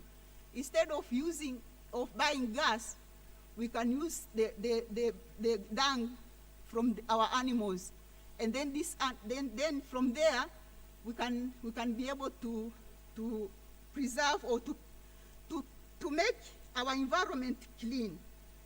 And I would like to say that finally, we all know that this world would mean nothing without a woman or a girl. So women are stronger than anyone can imagine. So let us celebrate women all the time and every day in our lives. Thank you so much.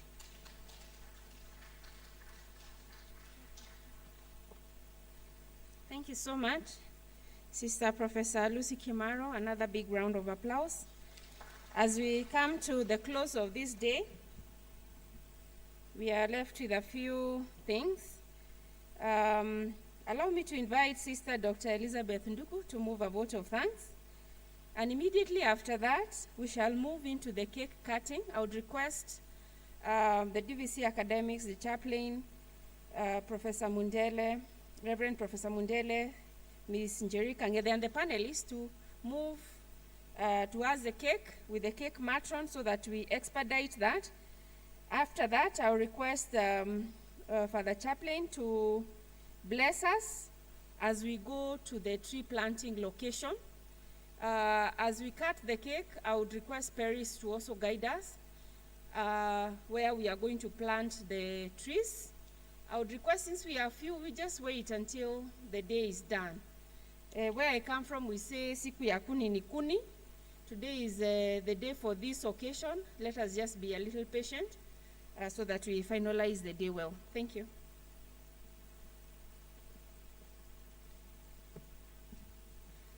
Thank you, the MC. I want to thank and appreciate in absentia the Very Reverend Professor Stephen Bugwa, our VC and Rector, for officially launching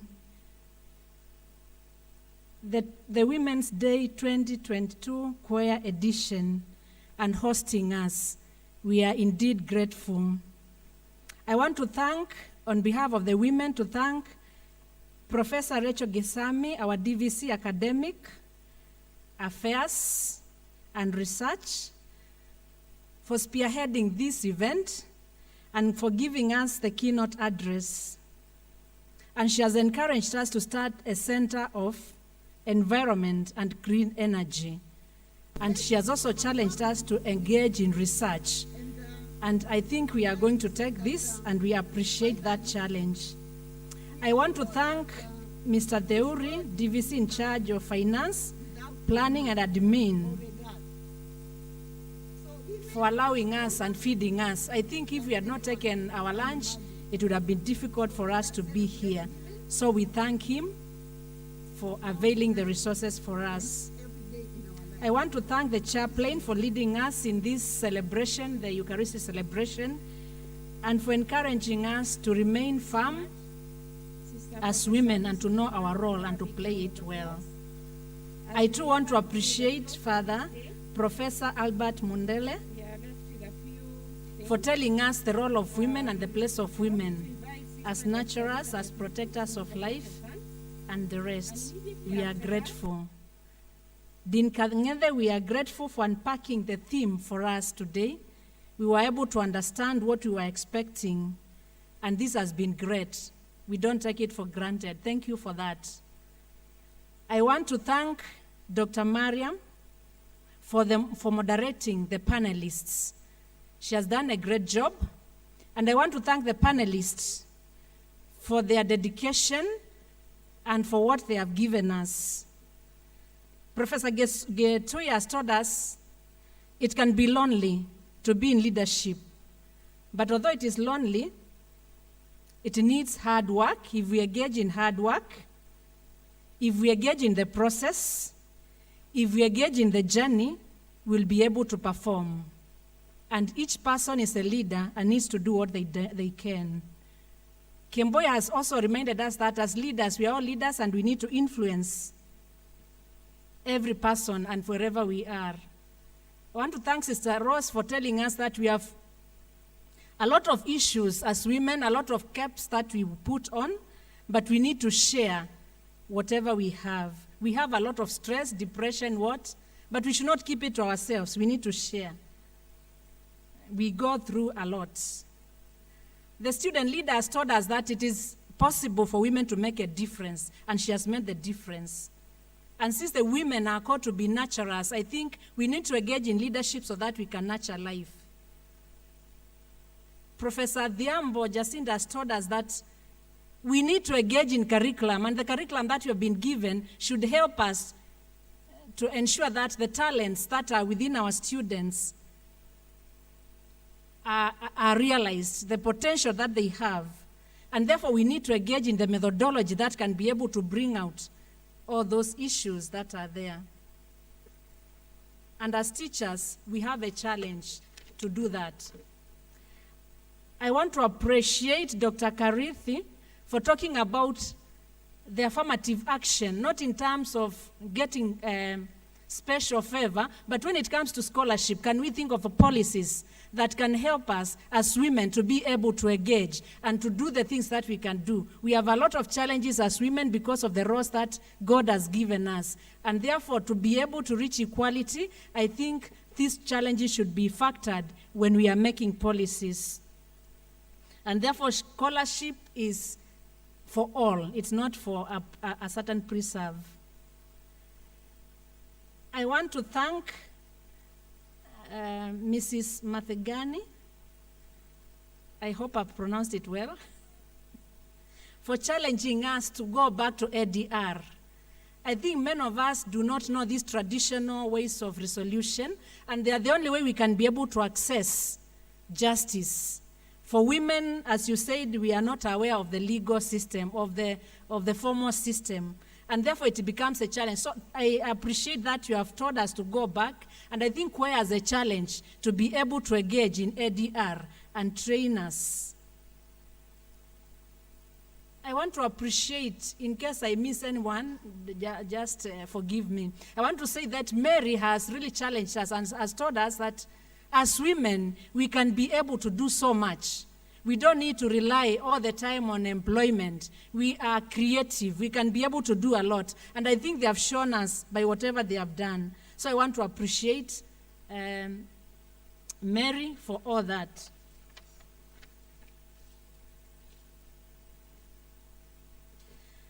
I want to appreciate Sister Nakato for helping us realize that scholarship and research is not gender biased. It is for all. And therefore, if we are all called to engage in scholarship, we should not be afraid. We should come up and engage. And we need to relate to each other. And we need to respect the values of each other. I want to thank Dr. Evelyn for all the work that she has done in coordinating this event, and we really appreciate you. I want again to appreciate and thank Miriam for taking us through this event. It was not an easy event, but she has ensured that we were supposed to end at 6, and she's only 5-10 minutes late. Congratulations for making sure that we are not too late. I want to thank Sister Dr. Bibiana and the catering department for feeding us, for organizing to ensure that we are all fed. Thank you, Sister Bibiana. Sister Professor Lucy, for giving us the way forward. I think we have something to work on. I want to appreciate all the organizers of this event. A lot has gone behind the curtains without us knowing, and therefore I want to say thank you for everything that you have done. So finally, I want to say that as mothers, we have been told that we are nurturers. Can we go out and nurture life, protect life, nourish it, and support it? Can we be involved in breaking the gender biases, as we have been told, for a sustainable future? Thank you, and may God bless all. And thank you for all of us who have persevered until this time. Thank you.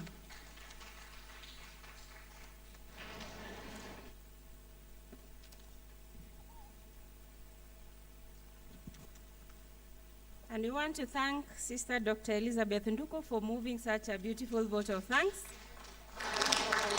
Yes, very, very organized and meticulous.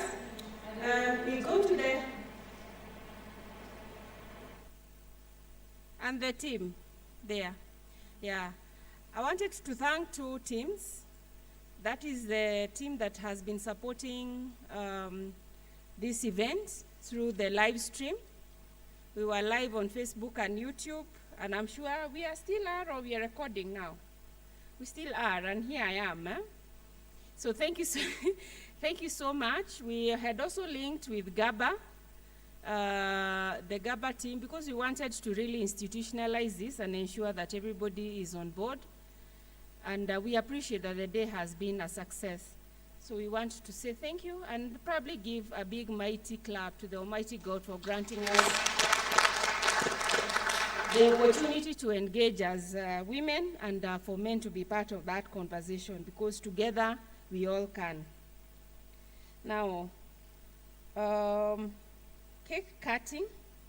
I will allow Ms. Perry Sogoti to just tell us about the tree planting, because after this we are moving down here. We will not come back to the podium. I'll also allow Father to bless us, so that once we have cut the cake, we'll quickly move there at the front. There's always a photo that we do outside the auditorium. I don't know whether Reverend Professor Mundele will have a chance to sign the books, but they are there. Those who wish to buy them, he will personally sign them for you, autograph it, so I think it's a good thing. So don't lose that chance if you had come prepared. So we'll move, take the photo before we move to the place where we are planting trees. So allow me to invite Ms. Perry Sogoti to guide us on the tree planting.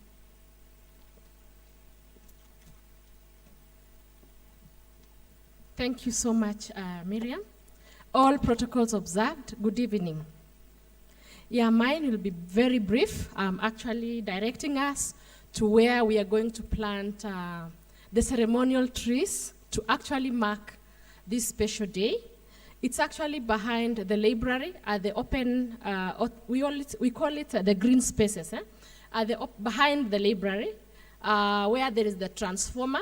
We have 7 already dug holes for all of us. Kindly, since we've persevered, it has been a good day. Can we kindly go and witness this important day? As the theme was for gender equality for sustainable tomorrow, and there's no better way to do it rather than marking by planting an indigenous or some indigenous ceremonial trees. Thank you so much, and God bless you. Thank you.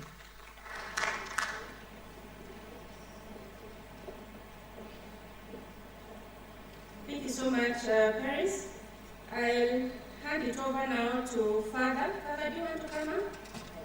Oh, okay. So Father will bless us, then immediately after, the cake matron will take over so that we cut the cake, and then we proceed for the photo, then we go and plant trees. Please mark that itinerary. Thank you, Miriam. Let us be upstanding for the closing prayer. In the name of the Father, and of the Son, and of the Holy Spirit. God our Father, at the beginning of this session, we invoked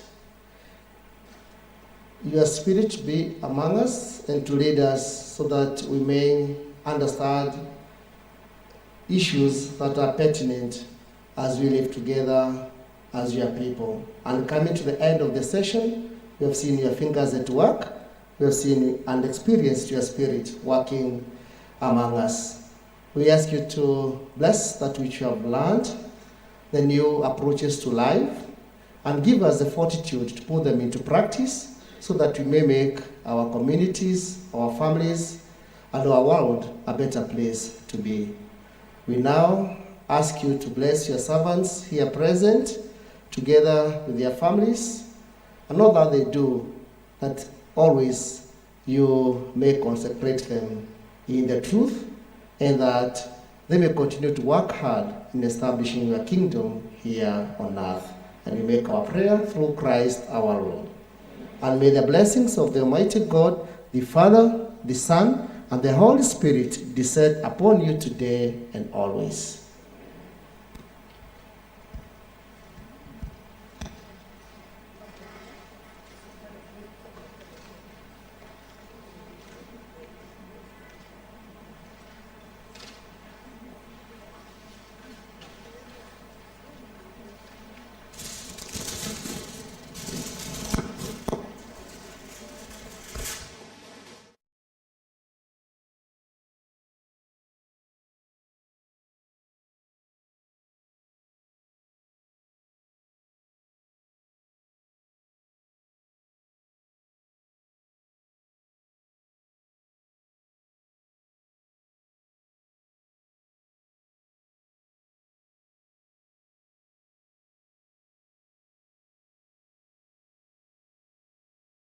Yes, we are going to cut together with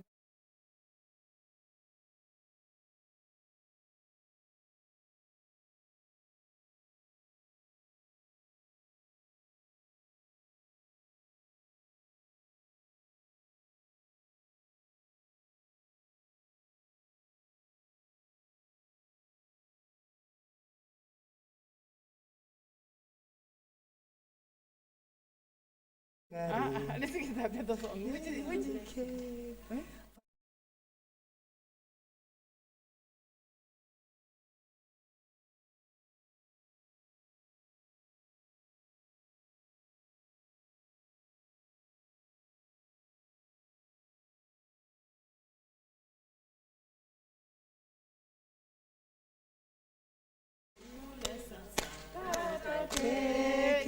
kitukure sasa. Kata ke kitukure sasa. Kata ke kitukure sasa. Kata kitukure sasa.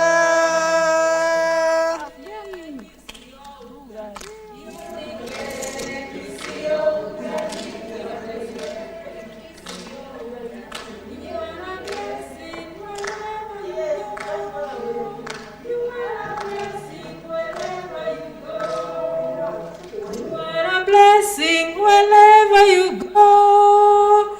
You are a blessing wherever you go.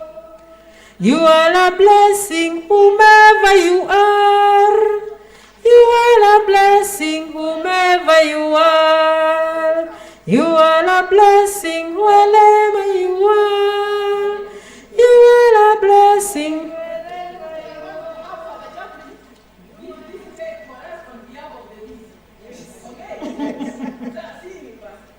You are a blessing wherever you go. You are a blessing wherever you go. You are a blessing wherever you go. Oh my. You are a blessing wherever you go. You are a blessing whomever you are. You are a blessing whomever you are.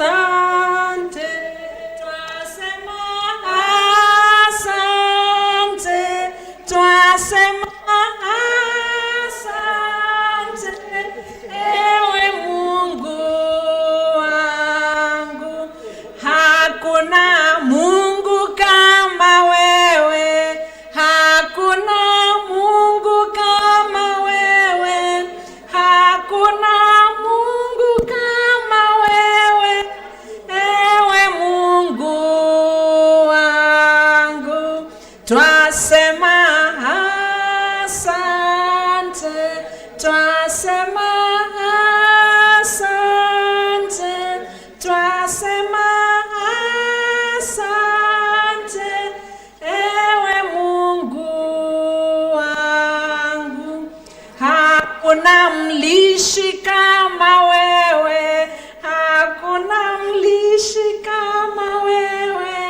hakuna mlishi kama wewe, ewe Mungu wangu, twasema asante.